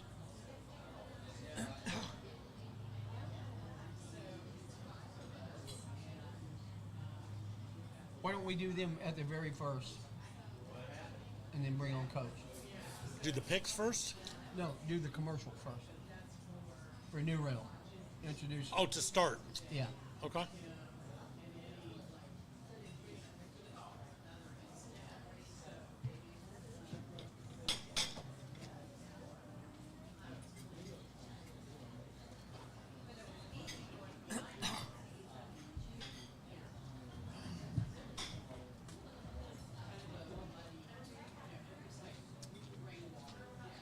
Did you get to go by Salem College? That place I told you about?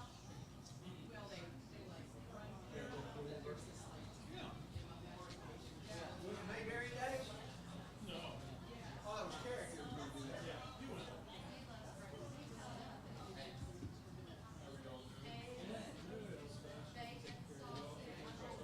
We all went to the local burger joint.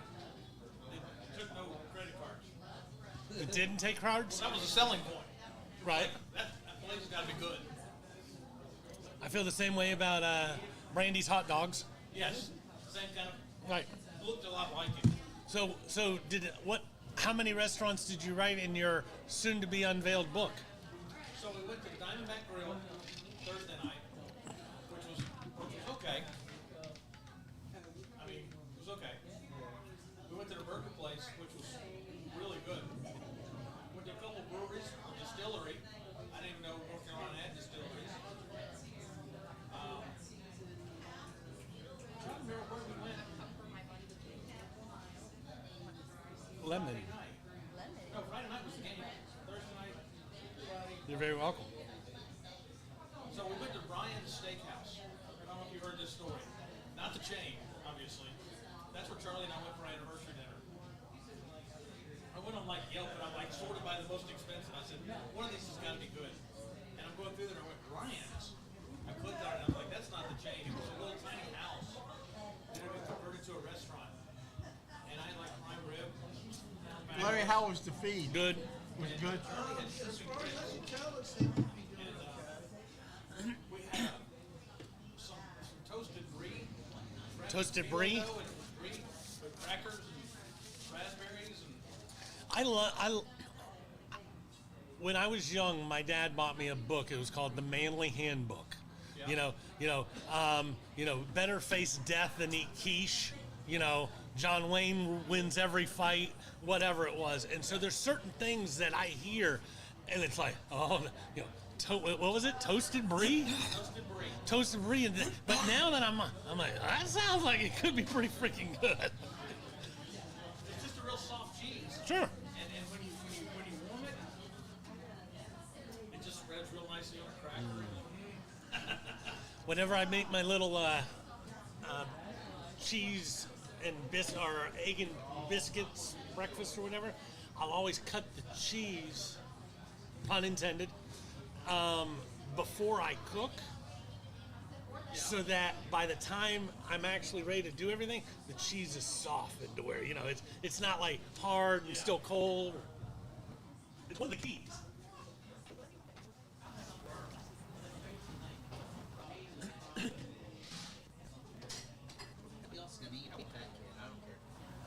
Hey, Kath, you still get the club soda when you get a chance? Yeah.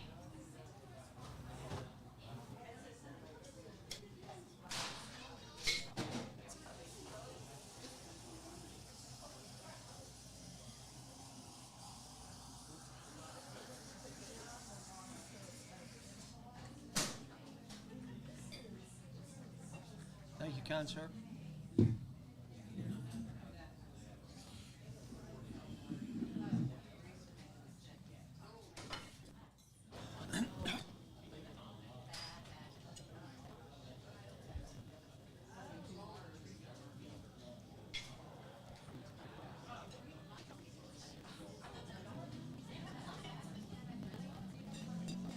Where did you get this guy? The little bobblehead? Where did you get it? Where? I know some. I got it at State Farm on the square. So we need to get one colored for KSU for second show. Oh, take that one and just paint it black. We could do that. Yeah. I didn't know if you want to switch it out because Will is not leading in the Conference USA. Robert tied. Did you hear that, Shamu? I see it.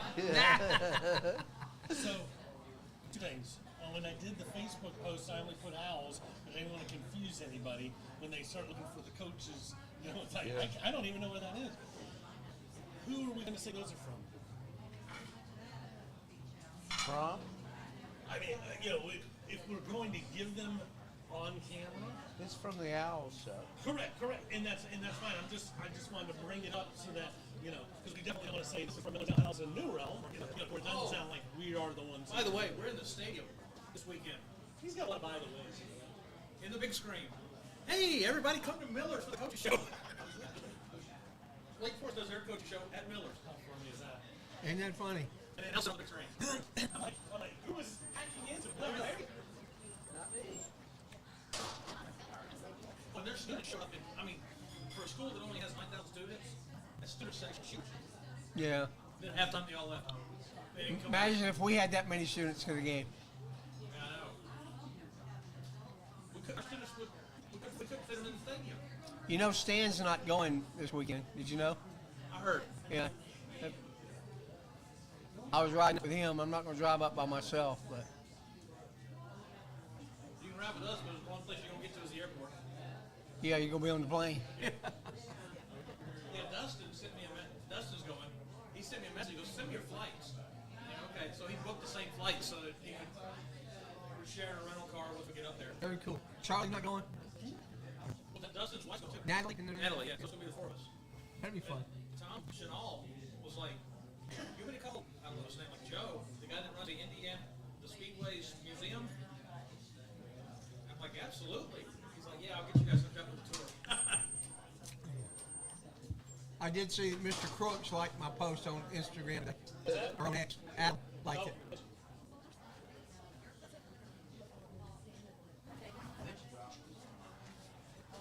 I think he even shared it. Did he? Yeah. Oh, good. Another 10 people see it.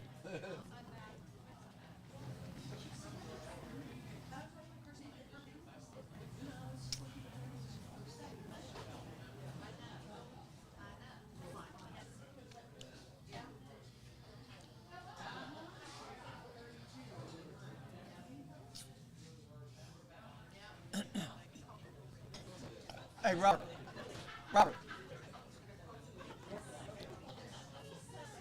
So all these questions that you had with Coach Mack last week, you're going to ask them this week?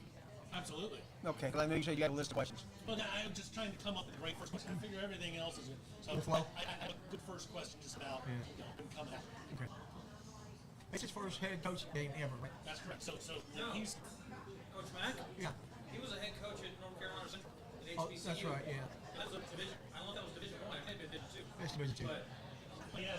Yes, but it's been a long time. This is definitely the biggest. Absolutely, yes. Not a big place. Yeah, the player. I want to ask him, how much fun is it just being a college football player? And hitting people as often as you do. Yeah. Yeah, we'll get ready to start in about 20 minutes. Well, when you get a slow down, I don't have anybody watching. I was watching the tennis and they played with what is it? It's a sport. The one up at Southborough I think and, we need to have a which sport. and Is it the safest? Kennesaw Due West. Yeah, I don't tennis would be. I've known multiple people who just rip their ankle right off from stepping on stuff like I that. debate that, but I think that on an off time, Yeah. that could be a good conversation. I'm just gonna say golf. Yeah, probably. Outside of You'll get a rip from Yeah. shoulder. What you need to ride? You know, I mean, I think it could be a glad to good hear that. conversation. absolutely, I like it. Okay. Schedule. Yeah.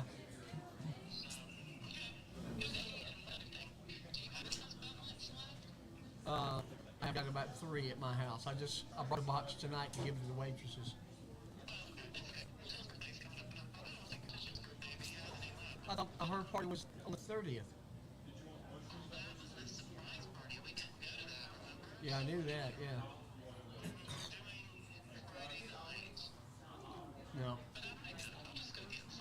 Yeah, I just have what's left for me. All right, I'll call you in the morning probably after I walk. So, all right. Bye-bye.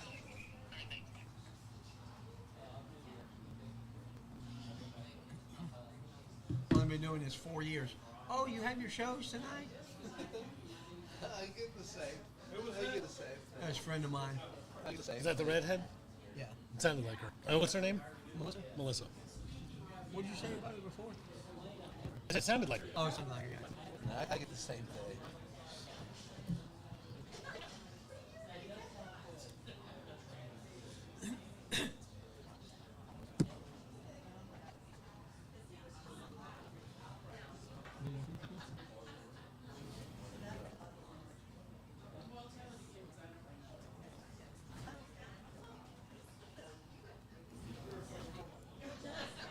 I know I got Delaware versus Delaware State right. I think I got it. No, I'm the only one who got that right. You guys all went Delaware, and I went Delaware State. What was the spread? Oh, it was huge. It was a massive it's a- spread. That was one of my only triumphs. I got it right. They were like 27-6, but bigger spread than that. I think it was a much bigger game than that. It was like 42-27, but it was like a 30-point spread or something crazy.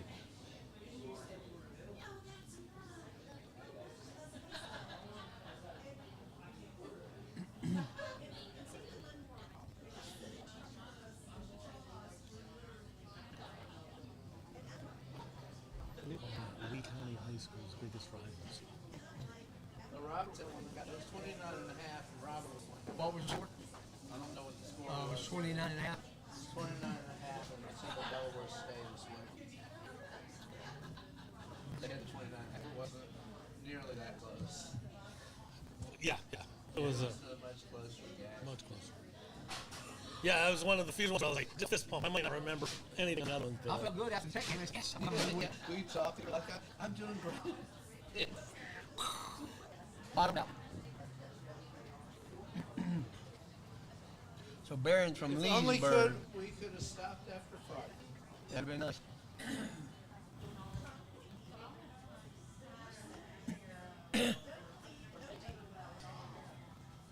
Didn't mean to cut you off. I've been laying making nothing.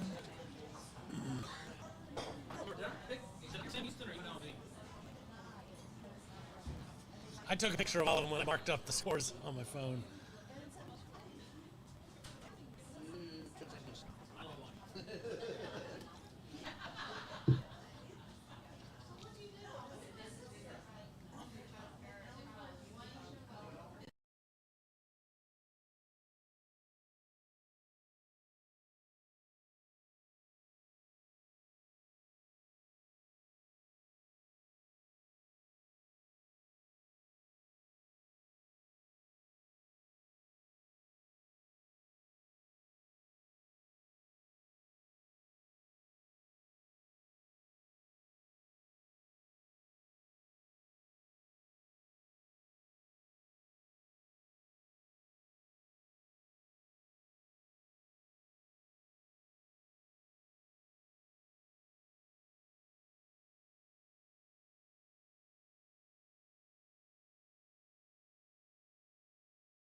Time to start showing up, people.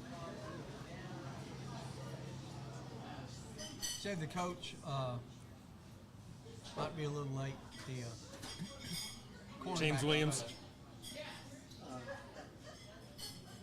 We will probably not get the crowds tonight, but next week. Hell, Yeah, we didn't know after to they promote say- it till today. Yeah, there's no promotion.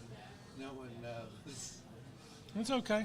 It's all about, but this, with what you did in the last 18 hours to make us that, it's going to make such a huge difference because anybody who goes on there, because, the show always sounds good. It's just a question of where it's like, Yeah. and when it's fluent like that, it's going to make a big difference to somebody watching again. Let's definitely hope so. Go ahead and flip that light on, Larry, so we won't forget it. You mean like the last show? Well, When I didn't turn we it had on? plenty of light, or I would've gotten up. Well, I was throwing myself under the bus for not throwing it on, just for the record. Oh my God! So I forgot what I said to start last week's show. With the Three Guys show, and so the next day I go into the rehab center to meet with the girl coordinator or whatever, and she's like, "Hi, how was your show?" I was like, "Oh, it was okay, it was pretty decent, I think." I said, "I haven't gone back to listen to it." She goes, "I can quote part of it for you if you like, because you said something about Robert came in hot today." And I said, "Well, it's hard to cut a meeting short when you're dealing with somebody's life and say, 'Oh, I can't talk anymore, I have a podcast.'" Well, she's the one who I was talking about. So I had just told her like 20 minutes before then. She's like, "You have a podcast?" So she's like watching it live, and she's like, the first 9 seconds of the show, I'm like, "Oh."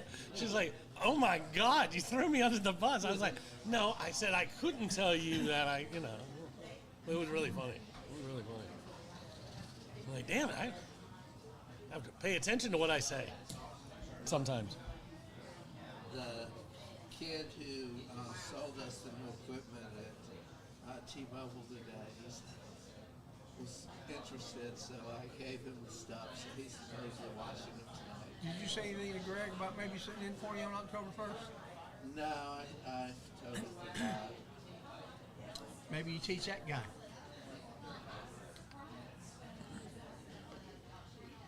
Or you teach a bracket boy. Feeling.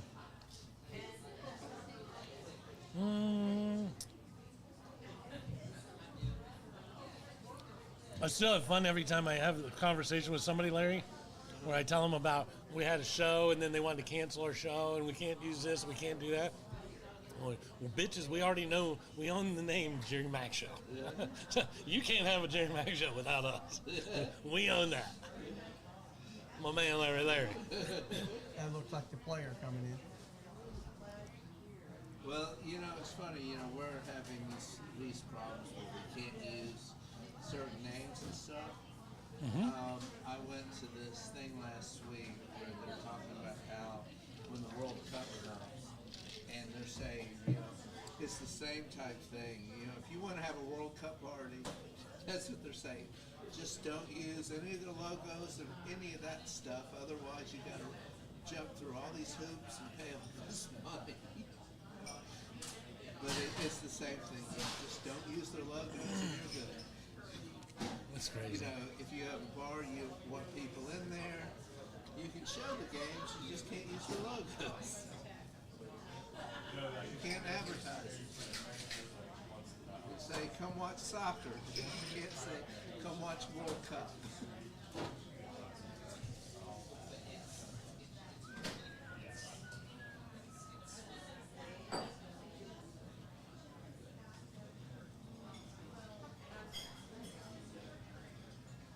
Is that Coach Mack? Another thing that happened this weekend. By the way, So, at the away games, we always do this thing when we get a first down. is that Coach Mack walking in? Yeah. I always yell. I'm the loudest one. Whoop whoop. I always yell, "First down, ow." So it goes, "Woo." This game, They'd already run the next play before I got finished Do I what? in it. I mean, they were fast. Oh, yeah, they were up tempo the first part. Yeah. No. I didn't want to eat with this on because I knew I'd make a mess.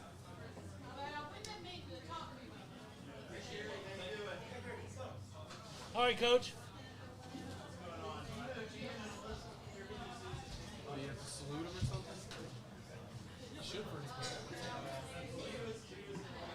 We got 6 minutes.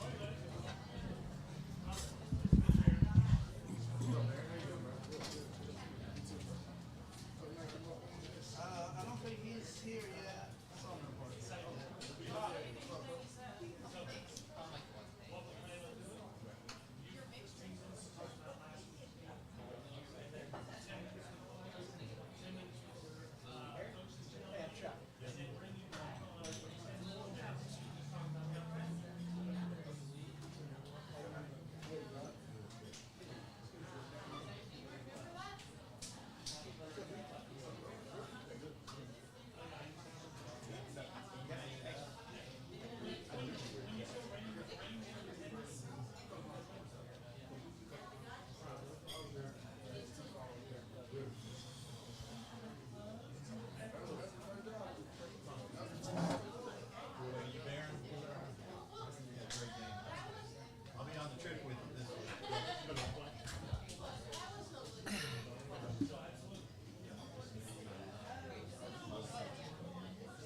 Larry, move that chair kind of out in the middle. I don't want anybody walking through there like that guy did on the last show.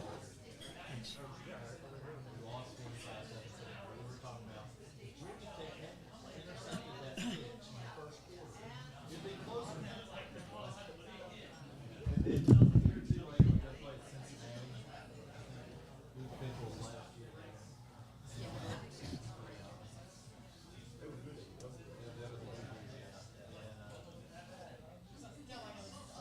I'm very excited, even though we didn't win. I know that you wanted to win. I really wanted to win, but we had a chance. You know?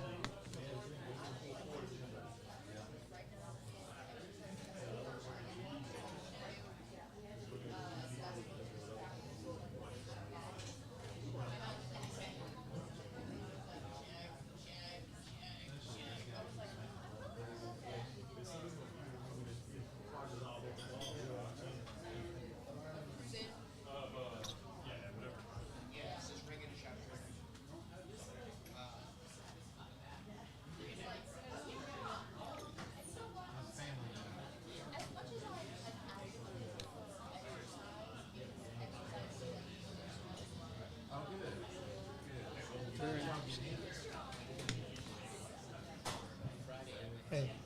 Hey, Robert. Robert.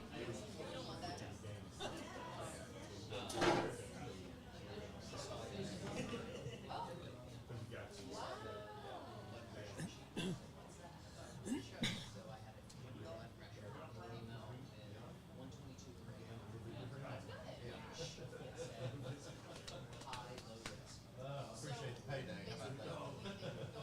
They now classified it in 2 different categories. So anything, if you have Everything you need. 120 like up and above for your systolic, or if your diastolic is 80, Let's go. they classify you as like green, which I think they're just doing to the 2 minutes. yeah. 2 minutes. It's all that muscle in your calves. It is. 2 minutes.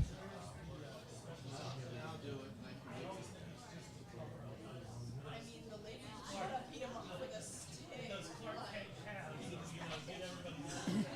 God.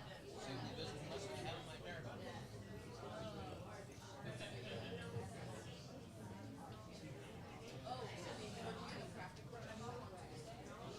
Heart rate and blood pressure, but my resting heart rate was so low. 1 minute. I don't think my number is right. And I was like, what did you get?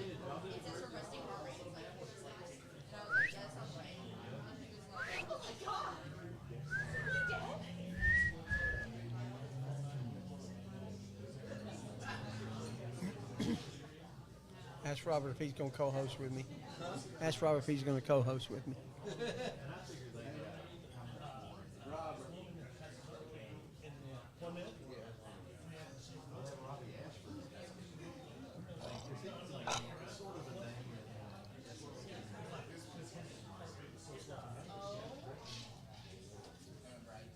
About 1 minute, Coach. Come on around and now you can jump rope it if you want. We got faith in you. Yeah, stay off to the side, Coach. We'll introduce you and bring you in. Okay. Yeah, you're good there. We're gonna do our new commercial we got just for you. I probably should have read it since we did just get it.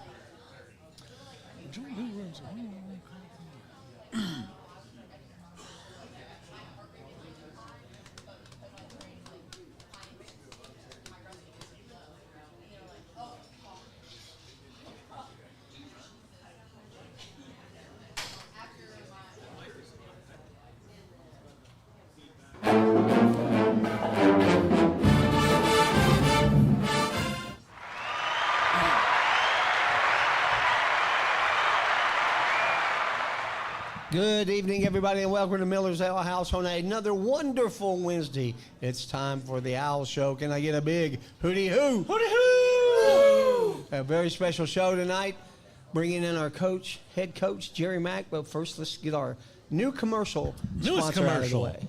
Enjoy New Realm's award-winning craft beer, whether visiting the brewery on the Beltline or purchasing its leading beers such as Hazy Like a Fox or Tiki Like a Fox at your local retail store, available at Kroger, Publix, and most places you shop. As the official craft beer of KSU, try Owlin Lager, a great tasting beer that pays homage to the New Realms KSU partnership. Go Owls. And we appreciate Chris McCoy and New Realm for being sponsors of the Owl Show. And now, if you would, put your hands together for the head coach of the Kennesaw State Owls, Mr. Jerry Mack. Or shall I say, Coach Jerry Mack. Mack attack. Welcome back, Coach. How are you, sir? I'm great. Thank you guys for having me on again. Always We great. love having you on. We want to have you on about 10 more times in the next couple months. At least. At least. So, the first one's under the belt. How does it feel? Not great, right? We play all of them to win the game. Yeah. Came up a little short, but really excited about what we're building and how the guys competed more than anything else. And if we take that attitude going forward, we'll be in the thick of a lot of games this year. I really enjoyed watching the game. I couldn't go because I had an event the next day I had to be here for. But, man, the defense was everywhere. Man, those guys flew around. We preach 11 hats to the ball. Obviously, hit everything that moves, one of our mantras right now. Love that mantra. And those guys really exemplified that. And if we do that, that's the thing we talked to these guys about. We got one of the top linebackers, I feel, in Conference USA with us here tonight. I think if we continue to do that, we're going to have a chance to be really good if the defense continues to play like that. Go ahead, Robert. Coach, I just wanted to ask you, so for the first time in 8 years, you're leading a group of men out there. It's been a whirlwind of 7-8 months of your life, and getting players from all over the place. And what was it like in the tunnel? Did you have a couple butterflies before you ran out there, and everything came back to normal? You know what? That is exactly what happens. Once you're in the tunnel, and you're waiting for the media people to come and tell you to go out, and it's just exciting. I think everybody was fired up. Oh, absolutely. The energy was great in the locker room. The guys did a great job of traveling and preparing. And that's some of the things that go underrated sometimes. There's a lot of different things that go into making a trip go correctly. And you're talking about, really, that was the first time everybody on that staff really had all come together and worked together. And to do it in that environment against a Power 4 team and then almost come out with a victory, that's just a compliment to, the way these guys prepared, not only just the players, the support staff, Coach Kershaw, all those guys did a great job Top to bottom. together. Mm-hmm. Top to bottom. And you look great on the sideline. They look great. The uniforms look good for sure. Yeah, they did. Yeah, I did like those. Yeah, it was cool. We all disappointed that we walked away with a 10-9 loss, but a lot to look forward to. To me, it gives us a lot to look forward to in terms of Conference USA. It does. When you look at the way those guys carried themselves and competed, And, I know the defense gets a lot of credit, and they should. They did a heck of a job. But we had some moments offensively where we put together, we showed that we can play the style and the tempo that we would like to play at.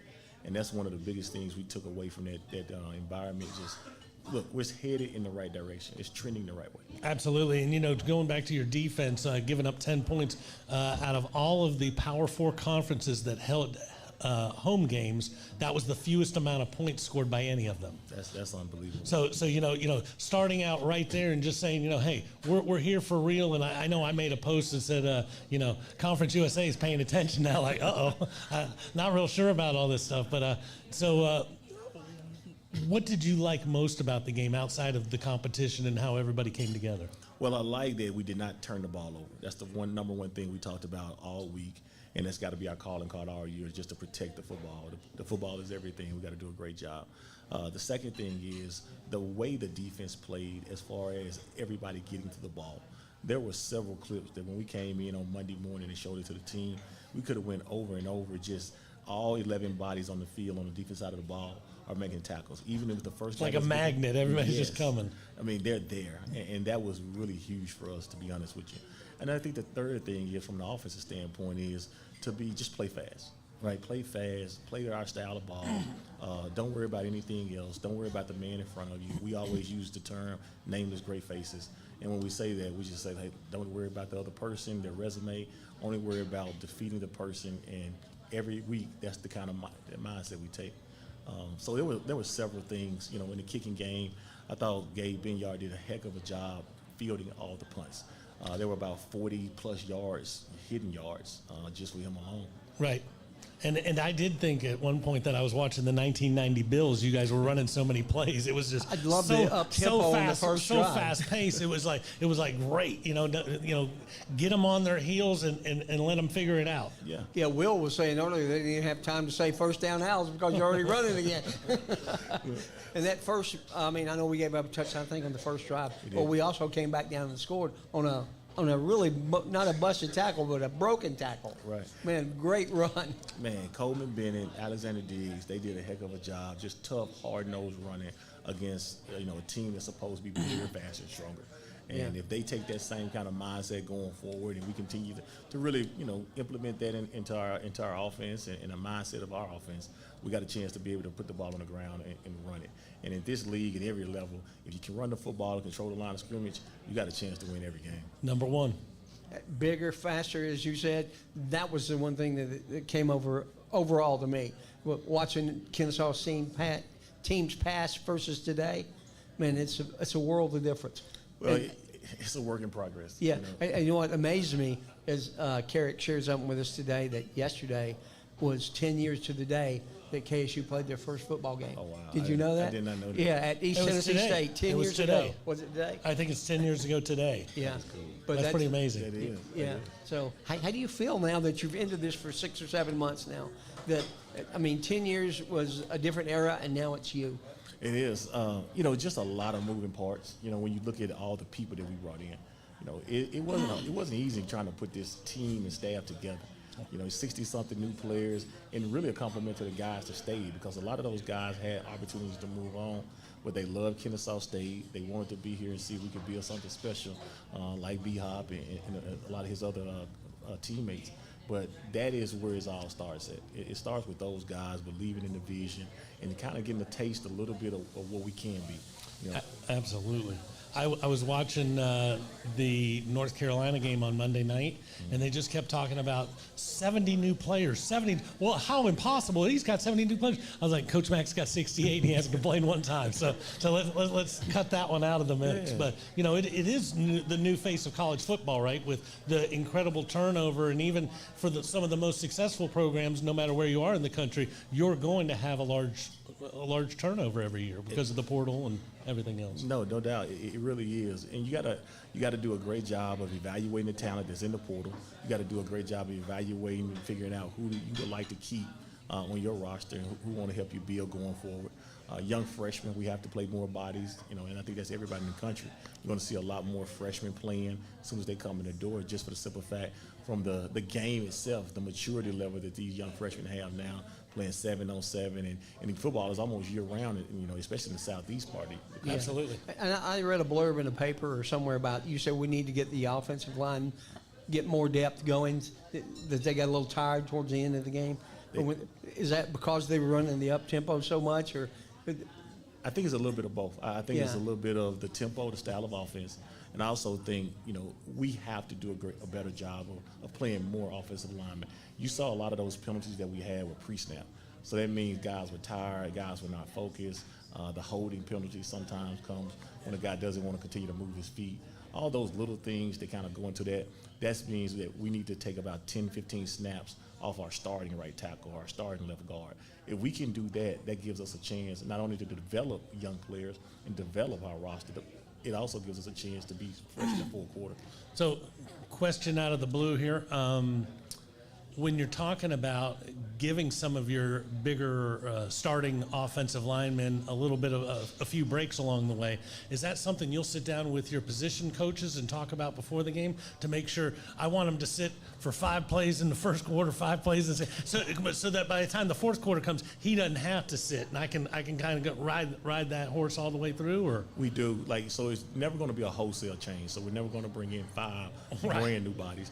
But we do want to sprinkle them in. You know, sometimes whoever the guy is our backup center or our backup guard or tackle, whatever position that is, we want them to go ahead and try to get a series here or a series there, and then sprinkle them in along the way. And at the end of the day, when you look at the stat sheet and how many plays a guy has played, what you hope is the number is about 10 to 12 less than normally like what they played this past week. I gotcha. Yeah, we had 1,000 pounds of linemen in here last week for the show, and it was pretty impressive that they stood right there and you couldn't move because they blocked the whole out. Absolutely. Yeah, some big boys on this KSU team. I mean, we're very, very happy to be a part of this. Can't wait for the first home game, but of course we got another one coming up, and you're going to come back a little bit later in the show and talk about the upcoming opponent. Is that right? I am, sure. Yeah. So what was your favorite part of your first game? Running out of the tunnel, or the effort, or all that stuff? I mean, it has to be fun to be a part of college football. It is. I think the thing that I was really impressed with, and you never know until you get into the game, is, and I keep saying it, is how our defense flew to the ball. Because that's something we made an emphasis on all throughout camp. And they did it in scrimmages, they did it during practice, but you never really know how they're going to respond in the atmosphere and in the moment. You know, it was basically a sellout crowd there. It was on television. So how big is the moment going to be for these guys? Is the moment going to be too big? And they didn't blink. And for a lot of those guys, that's the biggest stadium they've ever been in. It is. You know, so that's a heck of a trip. And we talked about that to a lot of them. You know, we got some guys on the roster that's from Power 4 programs that have played in stadiums bigger than that. Correct. But we also had a number of guys that hadn't played. Some of them were playing their first game period, to be honest with you. And especially starters. You look at our right tackle, Millie, and you look at our left guard, Brandon Best. Like, those guys had never really started a football game. They had played a little bit. So their roles were different. They played more snaps in one game than they had played their whole career. So they're only going to get better and better as we keep doing this thing. Absolutely. And we heard the crowd support was phenomenal. We heard our band outnumbered them 3-1. So that had to be pretty cool. It was. That team traveled well. So. We got great support. You know, even after the game, like going to the buses and seeing all the KSU fans and alum. Obviously, Milton was on the sideline, and Dave Wallace and their crew. Just the support. And our players see that. They understand and they see how important it is to a lot of people in this community. Well, and it is such a wild thing because, once again, 68 new players, all new coaching staff. You know, this is all a new environment for you. But you're so passionate about the sport that you know that this fan base has to be passionate about its team, and it just kind of carries through. You do all of your summer workouts and then get off the bus, and you know, people are just excited. It was. You saw parents, you saw alums, the cheerleaders was out there. Right. It was all kind of people that I was shocked to see. Did anything about the game surprise you? Really, no. The only thing that surprised me, we didn't win it. Yeah. To be honest with you, I thought we had a really good chance going into the game. You know, they had a lot of different transfers. I think one of the things that we talked a lot about as a staff, the best thing that happened to us was the long drive, the first drive of the game, because I think it allowed our players to really get settled into the game. I think once they got hit and once they caught up with the speed of the game after about the second or third play, they realized, hey, we can play with these guys. And I mean, those guys had to convert a 4th down just to try to get a score. Correct. Yeah. Correct. And I think that allowed our team to kind of get settled in, and it gave our offense confidence. And that's why they were able to go down the field the first drive and really score 2. So those things all work together. They all go hand in hand. So, because we had 68 new players, they had 52. Yeah. That's a lot of football players It is. at a new school. Yeah. Cool. Well, listen, we'll let you go grab a drink or have something to eat, and we're going to bring on. We'll see you in a few minutes. Be back in a few minutes. All right, fellas, thank you. Coach Jerry Mack, if you would. Hooty hoo! Do a commercial.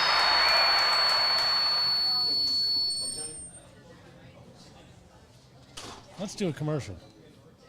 Let's. Joshua Smith and his wife Tammy are both graduates at Kennesaw State College. He's been practicing law for 24 years, specializing in sports and entertainment law while continuing in criminal defense, civil litigation, juvenile and personal injury, and he's ready to represent you all the way from your small town to the Supreme Court and any appellate court in between. With all the new rules regarding NIL and cash payments to athletes, they're placing a new emphasis on Kennesaw State University student athletics to help our student athletes better navigate some of the bigger issues that have tripped up so many. Give them a call tomorrow at 706-217-2095. That's right, Chuck. 706-217-2095. There are a lot of places to get your oil changed in the Kennesaw area, but if you're looking for a personal experience, then stop in at Castrol Kennesaw Express Lube or Lost Mountain Express Lube. We'll always do our very best to get you in and out quickly, safely, and without a whole lot of fuss. We're a true owner-operated business where you'll find Brian under a car or hood at one of the shops. We offer experienced, knowledgeable technicians and the latest computer software to help maintain your new car warranty and keep your pride and joy running for the next 100,000 miles. We proudly offer Castrol products. And we thank you, Brian Bristow and Tammy and Joshua Smith, for being sponsors. And now we have our first ever Player of the Week. If you would, a big hootie hoo for Mr. Who to sneeze? Well, how about I take that one? Baron Hobson. Baron Hobson. I almost lost it. Welcome, buddy. How you doing? I'm good, man. I thought you forgot my name for a second. No, I just about to lose it. I could hear that sneeze coming on. I was like, wait, I can handle this. I know what his name is. So you're a Georgia boy. You're from here. I am. My first question for you is, how blessed are you, and how much fun is it to be a college football player? Man, I think it's something I've always taken for granted until last season. As y'all know, I had the injury put me out for the year, but being back this year, man, I'm smiling every day at practice. I realize how much of a blessing it is to just be here, to have this opportunity that thousands, millions of guys want but don't have. So it's just a blessing day in, day out, man. It's a blessing, and it only lasts for so long, so you might as well suck it up while you can. Exactly. So before we talk about you transferring and all that other stuff, I just want to ask you one question. Has anything good ever come out of Coffee County? Oh, not that I know of. No, I've never lost to him. Oh, I've never lost to him. That's all I know. I kind of figured that was the answer. I just wanted to double check with you. So now you came from Jackson State Yes, sir, I originally, did. I and did. how many years have you been here now? This is my third season here. Third season, and you are a redshirt senior. Does that mean you have one more year of I eligibility? do. I just found out a couple weeks ago I have one more Nice. year of eligibility. well, I'm sure Coach Mack's happy about that. Absolutely. Yeah. Pencil in 11 tackles on opening day. Yeah. So, how did you feel going up there? Was that the biggest stadium you'd ever played in? Not the biggest stadium number-wise, but definitely the biggest game. That was my first Power 4 opponent, so that was big for me. It was just it's a real feeling, man. It's good to be on the level that I know I can play on and just show everybody what I can do at that level. Everybody saw it. Everybody saw it. That was the plan. He looks a little bit like Will Smith, man. You think so? I've never got that one. Yeah, he got that smile. Yeah, Well. I thought I was watching Independence Day for a second. So, when did you know when you wanted to play football? I really didn't have a choice. My dad threw me in it at a young age, but I think from my first time putting on the pads, I knew I loved it. Something just naturally clicked with me. And how old were you? Probably about 4 or 5. Oh, really? Yeah. Pee-wee ball? Is that what they call it? Running around. So small that helmet made you tip around. Walk around like a bobblehead. Yeah. Were you always a defensive guy, or? For the most part, I was. I did a little running back in middle school just because I was bigger than everyone, but my true position's always been linebacker. Yeah. I don't want to get hit by you. I wouldn't want to hit you, man. I wouldn't. I appreciate that. Yeah, everybody appreciate that here on the set. And if you could give me the same love, I appreciate you not I will hitting not me hit as well. anyone today, I That's promise. good. That's good. Well, maybe we'll see what we like. So you go through summer practices. You got 68 new teammates. Every person who's telling you how to do something is brand new. It's a brand new voice. Walk us through that a little bit, because I mean, you were here last year. So you know, when you leave the field in December and then you come to your first meeting in January or whenever it is. Walk us through it just a little bit. I mean, how wild of a ride was it for you to get to that Wake Forest field? I mean, it's been a long ride. It's been a journey. Like you said, I think we met at the end of December, early January, and I only knew about 15 guys in the room. So it was something that we really had to adjust to. But I think that throughout the winter workouts, summer workouts, it's just bonding. You know, we go through so much adversity together as a team that you have no choice but to like the guy next to you. I mean, if you don't, y'all figure it out. So it's just building camaraderie through time, we're together every day for hours on end. So it's hard not to start to bond with those players. And as far as the coaches, I think Coach Mack put together a great selection of guys who really care about us. So they actually took the extra steps to have our linebacker coach, Will Peruta, he invited us to his house for a cookout, you know, just coaches doing different things like that, taking their guys out to eat just so everyone can bond and get closer. It's been a great experience, though. That's awesome. Did you, when we lost Coach Bohannon, did you consider leaving? I really didn't, just because I didn't know what my stock was. You know, I hadn't played in 8 games, so I was just, you know, I'm gonna stick here and see what happens. And I'm proud that I did. I'm happy that I did. Oh, we're very proud and happy that you did. Yeah, that's neat. What was the first hit like? The first tackle? Who was it against? How many yards did he gain? Do you remember? Do you remember every play that you're in on? I don't. I'd be lying if I said I did. But I think it was sometime during that long first drive. You know, kind of woke me up a little bit. Like, oh, we're playing football. We're out here. Let's go. It's one thing for a national anthem. It's another thing when you hit somebody for the first time. Exactly. If you're not awake, he'll wake you up. I bet. We look forward to seeing you here at home. I know you got another game this weekend. Do you like playing on the road? Do you like playing different games, or you prefer being at home? It's always nice to travel. You know, I've never been to Indiana, so that'll be my first time this weekend. But something about playing at home, man. I love playing in the bank. All of our guys, the band, all the students out there supporting us. It's a great feeling to have so much love around a university like this, around the team. I love playing at home. You got everyone on your side, man. How could I not? Absolutely. So let me ask you this one. What'd you feel about your number? Because it's in the game. Was that an exciting moment? Are you a gamer in the first place? Yeah, I play the game a little bit. Not as much as some of my teammates, but I do play the game. Talking about my number as far as my overall? Sure. My overall is a little disrespectful this year. I won't speak on that. But that's what it's all about. Yeah. And, you know, I mean, there's a billion things that motivate you, whether it be Coach Mack or your backup or anything else. So if the number the video game gives you is a reason to, you know, pump it up a little bit, that's a good reason too. It did put a little chip on my shoulder, man. You know, make sure they upgrade this as the season goes on. You feel me? Oh, I can't wait till they start upgrading and updating. Well, we've got another question for you. We like to ask of all our athletes. Who's the most famous person in your cell phone? In my cell phone, former teammate, I'd probably say Shedeur Sanders. Shedeur Sanders? Yeah. That's cool. Because Coach Prime was at Jackson State, that was right? my coach when I was there. Yeah. How'd you like playing for him? That was a great experience. I mean, he's no Jerry Mack or anything. Nah, he can't compete. He can't compete with that. No, man, he ain't no Jerry Mack. No, it was a great experience. Look at that smile back there, man. That smile's about as big as they come right now. Brownie points. If you weren't starting before, you're starting now, man. That's beautiful. That's awesome. Well, we certainly appreciate you coming on with us. You're welcome back here anytime. Thank y'all for having me. We're having us, and we're going to give you a little gift here. Uh-oh. We don't know if you've had dinner or not, but we're going to give you a little $25 gift card for Miller's appreciate Ale that. House from the Owl Show. Hey, well, thank y'all. And we'll hope you come back, my I man. definitely will. Thank All you. right, brother. We look Thanks forward so to much. seeing you again. Thank y'all. Once more, a big hand for Baron Hobson. Let's get a Brain Train commercial. Thanks, Brain. Hey, it's Melissa at Brain Train Centers, the fastest growing neurofeedback provider in the world, and I have some pretty important questions for you. Do you or someone you know struggle with focus and attention, sleep, memory, or other mood issues? Or maybe you just want to achieve more in high-pressure situations? Well, what if I told you you can unlock your brain's full potential and change your life entirely through neurofeedback, a drug-free and natural approach to negative moods, and it's backed by more than 50 years of research, so it's not new. It is safe for both children and adults as you retrain the brain to create new pathways. Medication may help short-term, but they don't address the underlying issues. Just as push-ups help your physical strength, neurofeedback is personal training for your brain.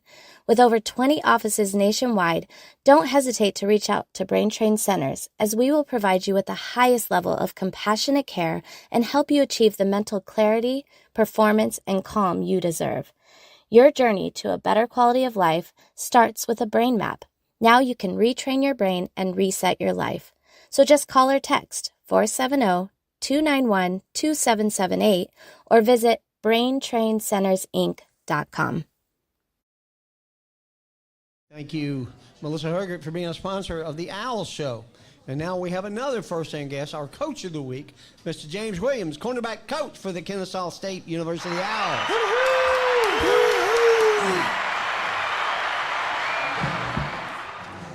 How you doing, Coach? I'm okay. Good. I won't complain. Good to have you with us. Man, it's great to be here. All right, great to have you here. What a performance your squad put on Friday night. Oh yeah, it was a total team effort. We just worked hard. Wish we would have came up with the win, but we worked really hard. Just shows how our camp was, what we put into it. Absolutely. And, when you're out there summer day after summer day after summer day and it's hot, and then you get out there and you get to see, that defense explode the way it did, it's got to warm your heart and, just make you feel like this is my job, right? Oh, yeah. Well, I think the biggest thing is when we came in, the culture that Coach Mack wanted to set and how, we developed the players, working on technique, all the things that matter about being an excellent football player. And so that really worked for us. So what was your biggest takeaway from the game for the Owls defense? That it's the basic fundamentals of running to the football, being hard-nosed. We are just a hard-working, like old steel mill town. We just keep grinding. Everybody's got their own lunchbox. Everybody got their own lunchbox, and we just coming to work. That's good. It. So there's no magic to it. It's just hard work and everybody running to the ball. That's it. And we know, I read a lot about your bio, and I was very impressed by the fact that the NFL chose you for the HBCU Combine. Yes, that was an honor. That was quite an honor. Want to tell us about that experience? Well, just having the opportunity to be selected to work with young student athletes and people with high caliber of football, it's a big experience. You know what I mean? It's a lot of fun. Just being around players. Where was that combine held?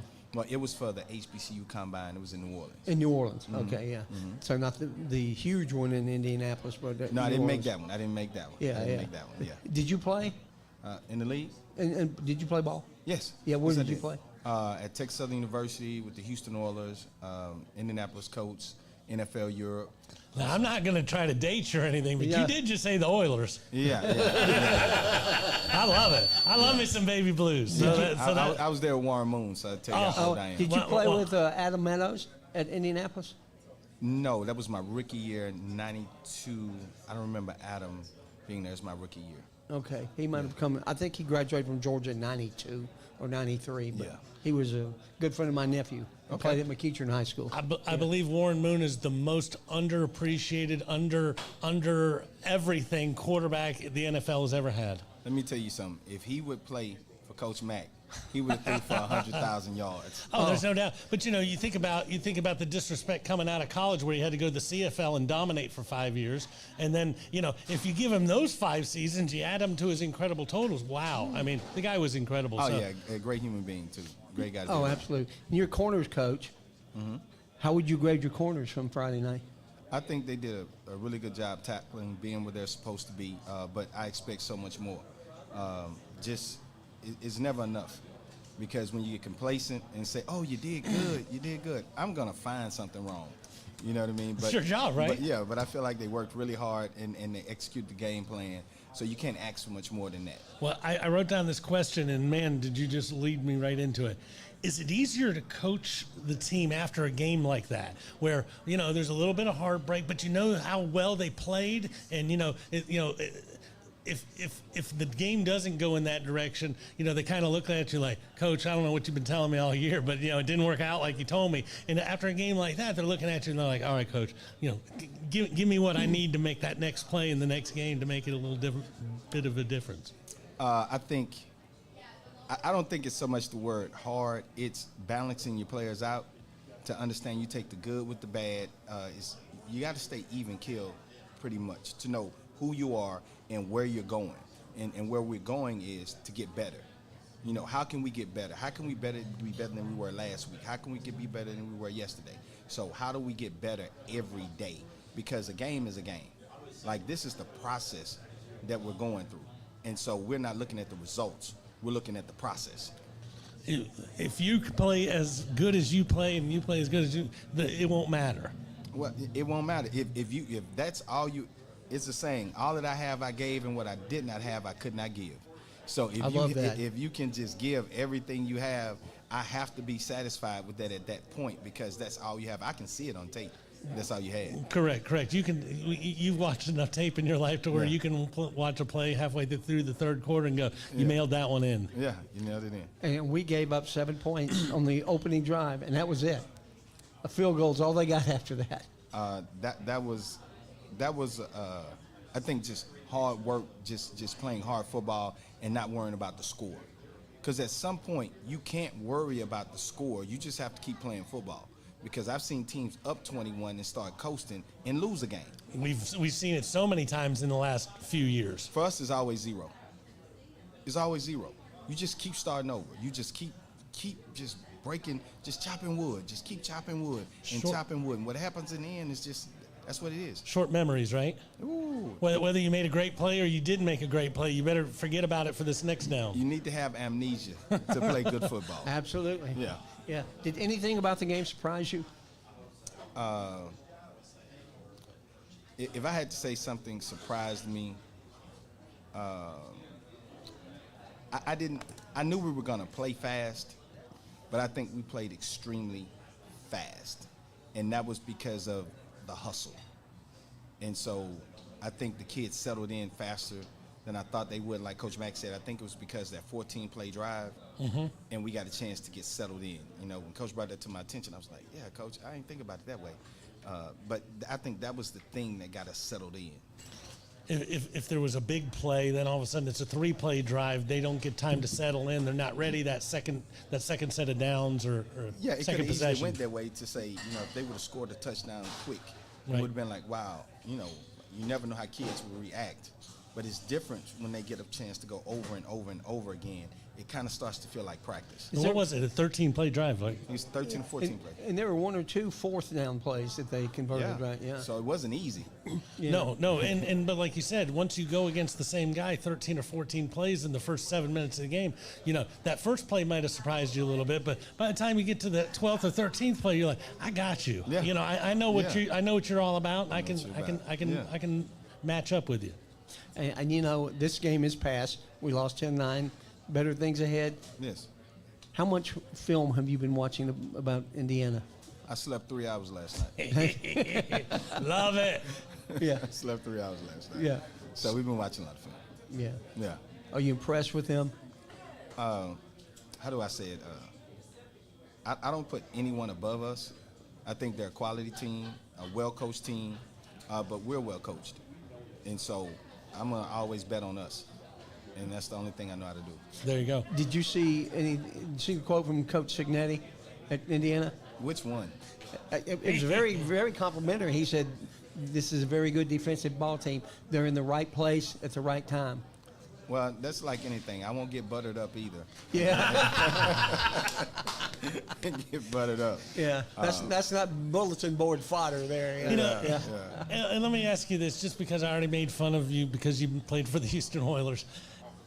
Is there a time earlier in your life where you could have gotten sucked into getting a little buttered up or something else, but now that you've been through it, you're like, I'm not listening to anything that guy's got to say. I don't care about this. You're just more focused because you've been through it and you've seen it. Well, you know what? I think the thing that helps us a lot, we have a really good coaching staff, and we're very cohesive, and we keep each other grounded.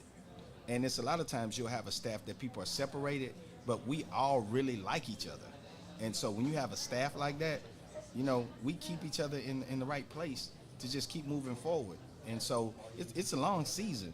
Absolutely. And so, you know, whatever happens in one game, you can have a great game and you got to come back and just build on it, or you can have a bad game. You have to come back and retool yourself and get ready to play. So you got to take the ebb and flow of a season and see how can you build, how can you keep your guys going. And I think Coach Mack does a great job of that, not just with the players, but with us as coaches, to sit down with us and keep us in the frame of mind where we need to be.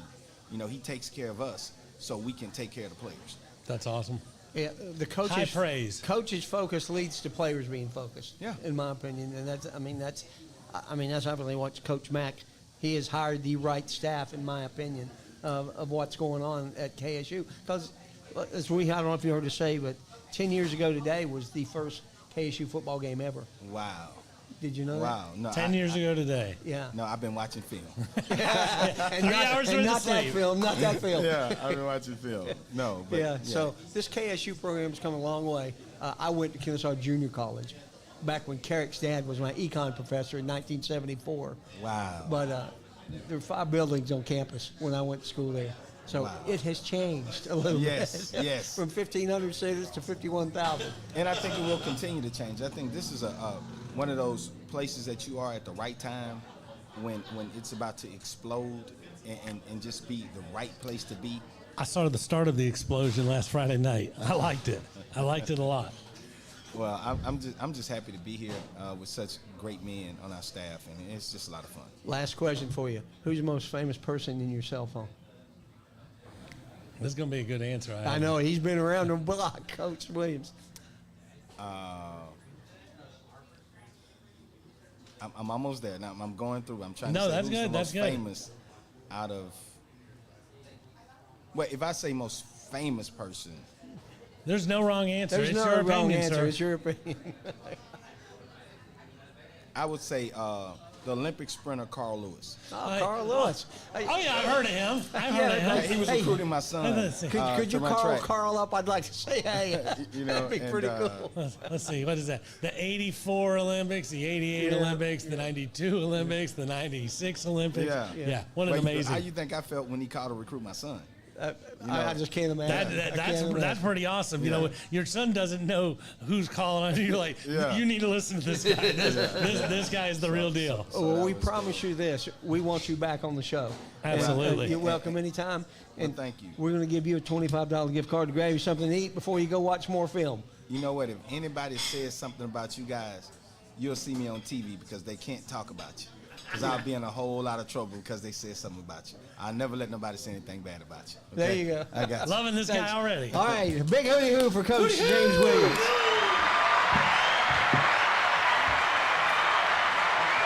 No commercials. No. Well, let's get Coach Mack back on here. We're going to talk about Indiana coming up, our new opponent. Woo-wee.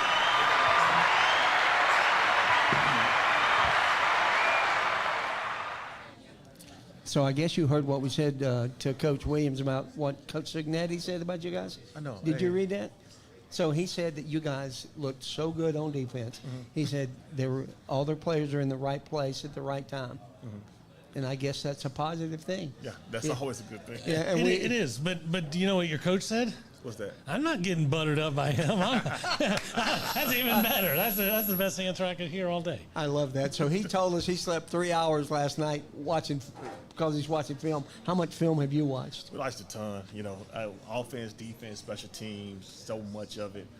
Really good football team. Obviously, you can see why they're a top 25 team in the country. You can see why, because we watch a lot of film from last year too, why they were a college football playoff team as well. Yeah, you know, one of the first things I remember about you being on our show was, and we talked about Indiana and how they went into the portal last year and got everybody. And you always said, we don't have to wait to be good. We're going to be good right now. That's true. Yeah. We can be as good as we want to be, as fast as we want to be. And, Yeah. and I hope that, you know, the KSU fan base kind of got a glimpse of that last week. Oh, they did. When we, you know, going toe-to-toe with a team of that caliber that has so many resources, so much money that they've invested in their program and their players. And obviously, you know, we're working toward getting there, and we're going to get there one day. But right now, just the way those guys went out there and competed against that caliber of player, it just goes to show you it's headed in the right direction. I think we can get there extremely fast. extremely fast is everything about your team. We try to be. Offense, defense, and special teams. I know we got backed up once, and Josh Hewitt, booted a 63-yarder Man. and got us out of the hole. That guy did a heck of a job Didn't on he? Friday night punting the ball. Yeah. And we always knew he could do it. I mean, Yeah. he's a talented player. You know, he started here before. He started a lot of college football games. And when we talk about the moment not being too big, that was a great example of the moment not being too big for him. And you know, you think about your linebackers and your safeties and your running back. You know, a lot of times, you know, punter isn't one of the things that you think of. But in a 10-9 game, when you're in one of those types of dogfight games, it's everybody on that roster, isn't it? It is, and we're always going to play the field position game. You know, we told those guys, we took 76 players on the trip, and all 76 players, when you go on the trip and when you go on the field, expect to play. Now, whether your number gets called that day or not, the standard is that when it does, that you go out there and represent and you play to the best of your ability. So we don't take a lot. We talk about not taking dead weight. We talk about taking guys that's going to be productive and how you're going to add value to our football team. And they did a great job of everybody that stepped on that field. They knew exactly what their assignment was. You know, one thing has changed since your last head coaching job is the 2-minute timeout. They don't call it 2-minute warning in the college. They call it the 2-minute timeout. How do you feel about that? Is that something you accept, you appreciate, you like, you don't like it? I do like it. You know, if you guys got a chance to really watch, you look at the sideline, you'll see our director of player personnel, Peter Chung. We know Peter. Yeah, Pete's right next He's the only to guy me. who's watched more film than everybody else. He was by your side the whole game. It seemed like it. That's exactly what he does. Yeah. You know, he kind of manages our book. He kind of tells me and Coach, this is a great opportunity to go for 2. This is a great opportunity right here. The book says. So he's you the should go for analytics it. guy. He is. He's straight analytics as well as directing the player personnel. Kind of gives you an idea of 4th down. Should we go for it at the beginning of the drive? Should we not go for it? And all that information is based off the opponent, the situation.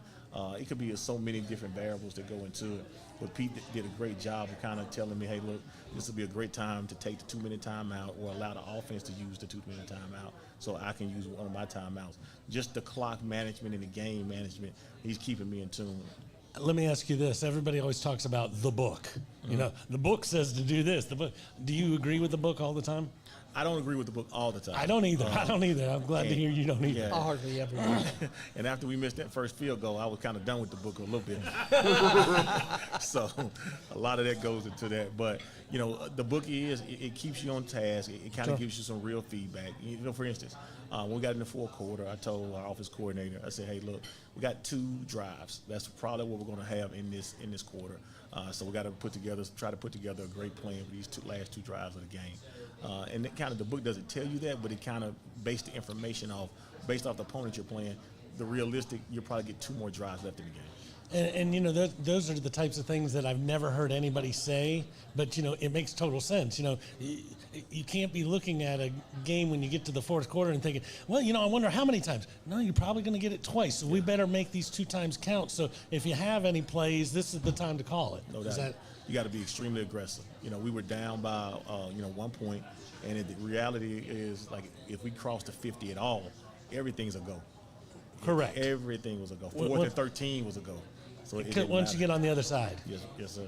Wow. Yeah.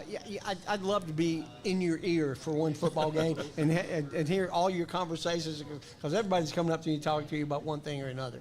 They are. You know, you got trainers coming up. Who's got hurt? Who's this? But, you know, fortunately, we got guys like Coach James on the sideline, and they're communicating with him. And sometimes they have my ear for a little bit longer than maybe a trainer or a manager may have it.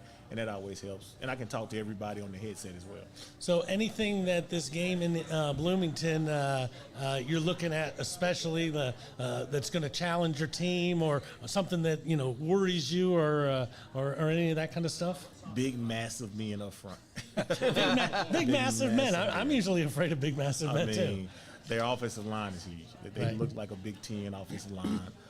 They can impose their will. They did it to Old Dominion. They have that kind of ability, as they should.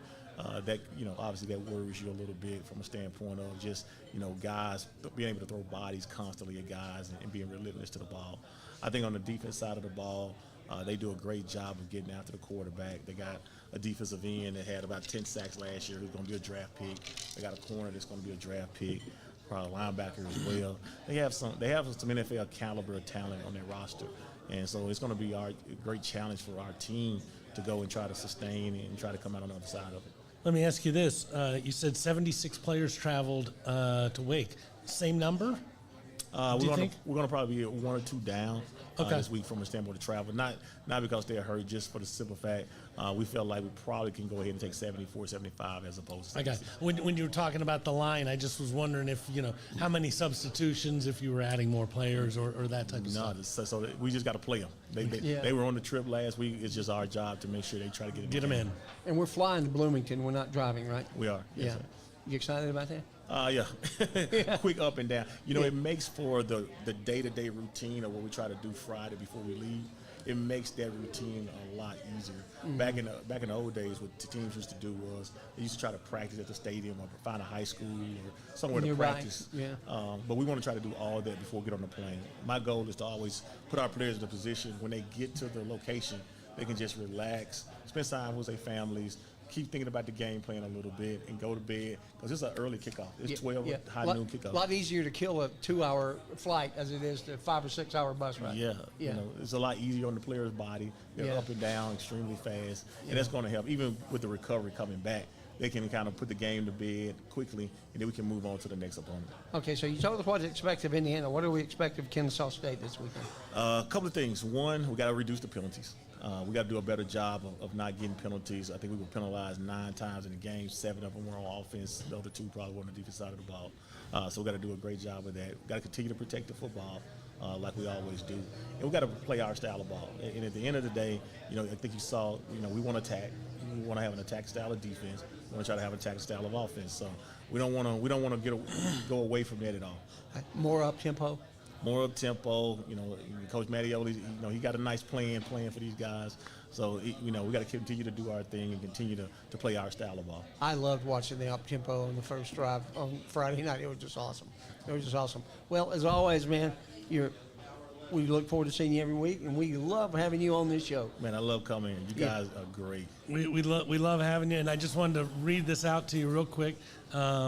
We have a fantasy football league for the show, and we donate money from that league to NIL for your disposal.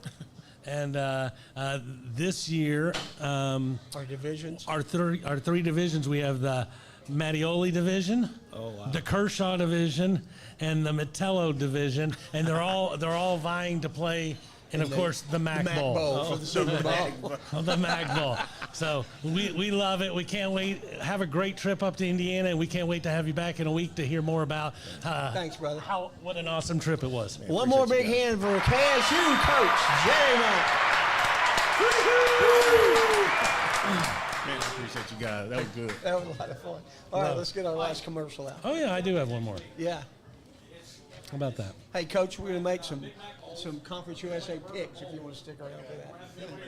Me and Will and Robert are, yeah. Tired of going to the same old places for the same old thing? American Access has your solution. Whether you're looking for something new to do before or after the game, the most memorable workouting ever, or just wanted to take something else off your bucket list, American Access has their 3.5 Atlanta locations waiting for you in Marietta, Tucker, downtown at the Works, and the uber cool new Mobile X experience that can be set up wherever you need. Keep an eye out for them at upcoming events and festivals. Look them up online or just give them a call at 678-763-3635. Where? Dan Fisher is at 678-763-3635 to schedule your next adventure. And we thank you, Dan Fisher, for being a sponsor of the Owl Show. And we have our American Access, and we have Shamu with us. Shamu, it is time to make some Conference USA picks. I got to do better than I did last week. I hate to tell you, but you may be in overall league in the other show, but man, you didn't do so well in this one. You're behind me and Robert. By 1 game. Yeah, I know. It ain't that bad, but it's okay. All right, so let's get into this and make some picks. Start with Florida International plus 41.5 at Penn State. Well, they're not playing at Pitbull Stadium, that's for sure. No, Penn State is not traveling to FIU anytime soon. Roll Penn State. Oh my gosh, Penn State's gonna kill them. I'll lay the 41. I'm taking the 41.5. That's all 3 of us. Absolutely. You're laying the 41.5? Yeah. Okay, all right. All right, game number 2, Liberty minus 6.5 at Jacksonville State. I gotta let somebody else go first. This is a fun game. This is one of the first ones that, when you look at the conference and you look at, the makeup, this makes a big difference. Who's moving towards the top, who's falling towards the bottom. Not all the way. I'm going to go with the hated Flames, just because I believe the new coaching staff in Jacksonville is not like the new coaching staff we have here, and they're going to have some problems. I'm going to go with the home team. I'm going to take the Gamecocks plus the 6.5. Oh my goodness, I don't know. I think that Liberty's. I haven't seen a lot of them this year. I didn't get to watch their game, but I think they're going to beat Jacksonville State, and anybody that beats Jacksonville State, and they're going to beat them by 6.5. They're okay in my book. All right, game number 3. The Blue Hens of Delaware going to Colorado. 23.5 at Colorado. If they can't cover against Delaware State, they can't cover against Colorado. Give me Colorado minus the 23.5. Well, Delaware is no Georgia Tech. You can say that again. Sorry, that was a Will joke. Go Jackets. But as much as I want Delaware to do well, because they're coming to see us later, I'm going to have to go with Colorado on that one. That's 3 of us. I think Colorado's size. I don't think they're a very good football team, but I think size, as both coaches were alluding to earlier, that's going to more than make up the difference in this game. Yes. All right, Middle Tennessee State plus 28.5 at Wisconsin. I love watching football games at Wisconsin just for that. I stayed up late to watch the end of the third quarter the other night just so I could watch that. I love watching that. I hate Wisconsin more than Harold Ramis from the movie Stripes, which is saying something. But, I am definitely going Wisconsin in this game. No, I got to go with my son. 28.5. I'll take Mississippi. Didn't they get beat this week? Yeah, they did. Okay. I'll take Middle Tennessee State plus 28.5.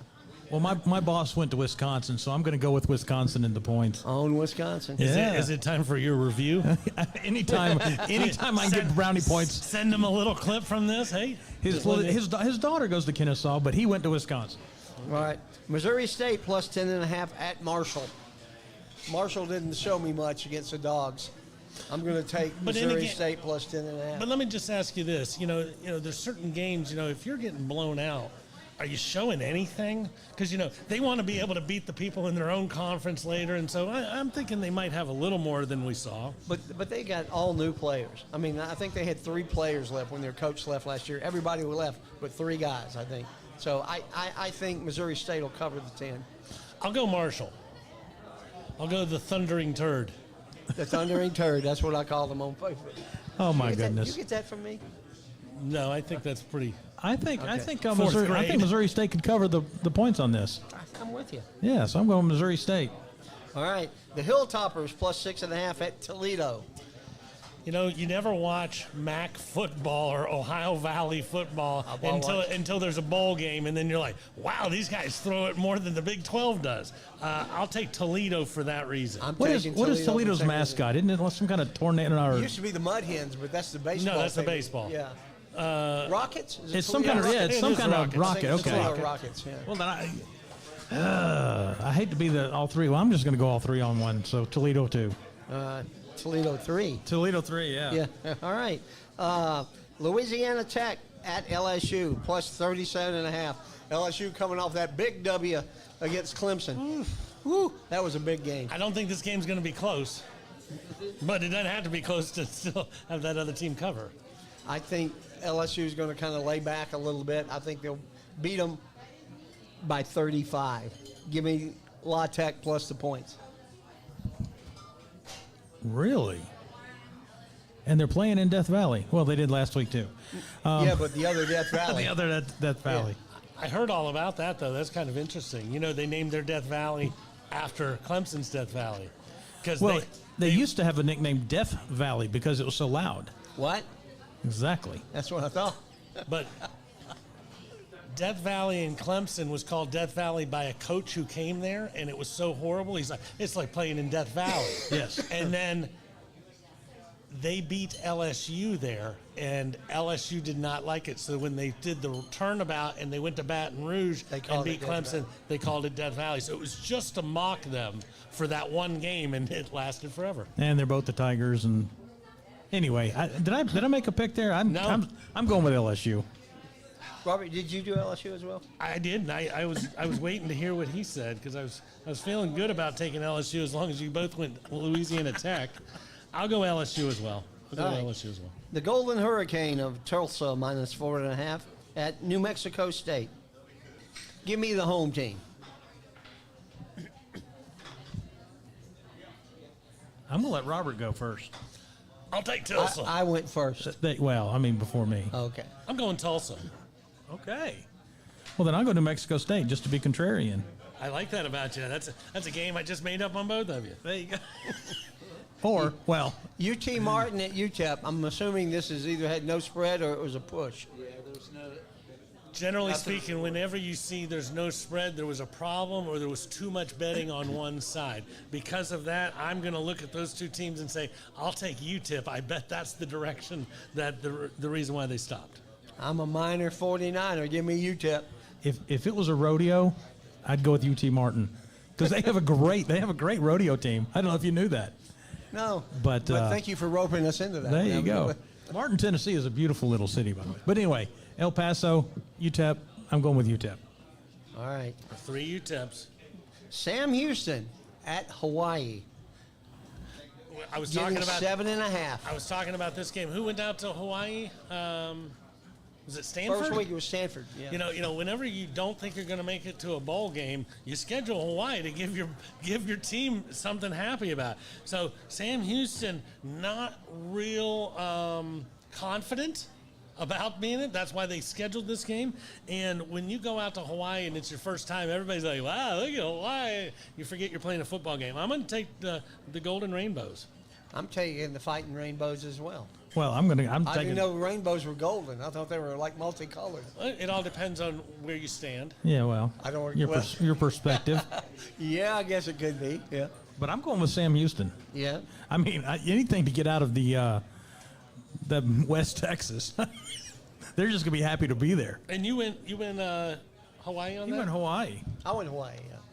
I'll take the Rainbows. Yeah. All right, and the last game, the most important game. The only game that matters on this list. I got a hot take on this one. Kennesaw State plus 36.5 at Indiana. Who needs a point? That's what I say. I just want to hear your hot take before I tell you the obvious answer. Indiana cannot cover the spread because they won't score 36.5. Did you see our defense last week? That's what I'm talking about. That's what I'm talking about. So who needs 36.5? Give me the Owls. There you go. That's my hot take. Yeah, that's 3 KSUs. No reason to believe. I watched a little bit of that Indiana game, and they're a good, solid team. As Coach said, there are a lot of big fellows on that team, and big fellows can impose will and all that other good stuff. But there was nothing they did last weekend that thought, oh, that's just a really good team. It looked like a team that has already crested after last year a little bit, and they're. Yeah, well, we watched that game back at the hotel, and nothing about that scared me. I'm looking forward to this trip. And then again, I don't have to get on the field and hit anybody. Yeah, you might. We'll let Barron do your hitting for you. Okay? Maybe in the stadium. Barron, hit somebody for Will you? Attaboy. He's got you front. Whenever you do it, just find him in the stands and be like, that one was yours. He'll be the guy with the big flag, yeah. People may not know this, but by the end of this year, Will have attended more Kennesaw State football games than anybody else in history. Coach Bohannon obviously is number 1 right now, but not by the end of the year because he's out of here. Technically, Will will be the number 1 guy. I guess he was barely ahead of Burks. Well, Chandler spent he spent a year in Wofford. Okay, so there was that 1 year that. Yeah, was so that's how I was ahead of Chandler. And let me just say this while we have a minute to kill here. You brought a record book in that I took from you last week. Yes. And I started looking through some of the stuff. It's amazing the numbers Chandler Burks has. how many different records he has, even the bad records he has. But, like right now, he's thrown more interceptions than any other person ever. It's 13. So Yeah. he's going to lose that record pretty quick. And it's just crazy what he's and a lot meant of to the this records program. that he holds would normally be held by a running back. Absolutely. But because he was an option quarterback, if we were inside the 5, he was rushing for a touchdown. Correct. So I want to say he had 38 touchdowns, 37 in 2017. No, 18. And speaking of records, hey, Coach Matt, I want you to listen to this. Last week on the show, we all predicted what week and what quarter that KSU will break their yearly passing Single mark. season passing mark. I went for week 6, quarter 2. He went for the 5th year. So all I can say is throw the ball. Throw the ball. Coach, I took the latest date in the season for it. And the reason being is you're going to have the lead. You're going to be running out the clock so many times. I figured we're just not going to throw it that many times. But it's all good. It's all good. Yeah, well, they're going to have a lot of chances on the ball because Coach Williams and the defense staff are going to keep the offense off the field. When you run a play every 11 seconds, you stand a chance of breaking a lot of school records. Yeah. By the way, did everybody just love seeing Colton run the football? Oh, yeah. Oh, my gosh. He was just churning his legs. Yeah. That was exciting. Everything about that game was exciting. Will, you're actually going up to the game. I will be in Indiana. Excited about that? Oh, yeah, I'm excited. Me and my wife and another couple are flying up together Friday to go to the game. We're going to stop by the Indianapolis Motor Speedway, do a little sightseeing before we go. There you go. But and the first touchdown scored by KSU this year, friend of the show. He was on the show. Absolutely. So good things that happen to people that come on this show. People come on the show. That's what I'm talking about. They do it. All right. Yes. So Coach Matt, Coach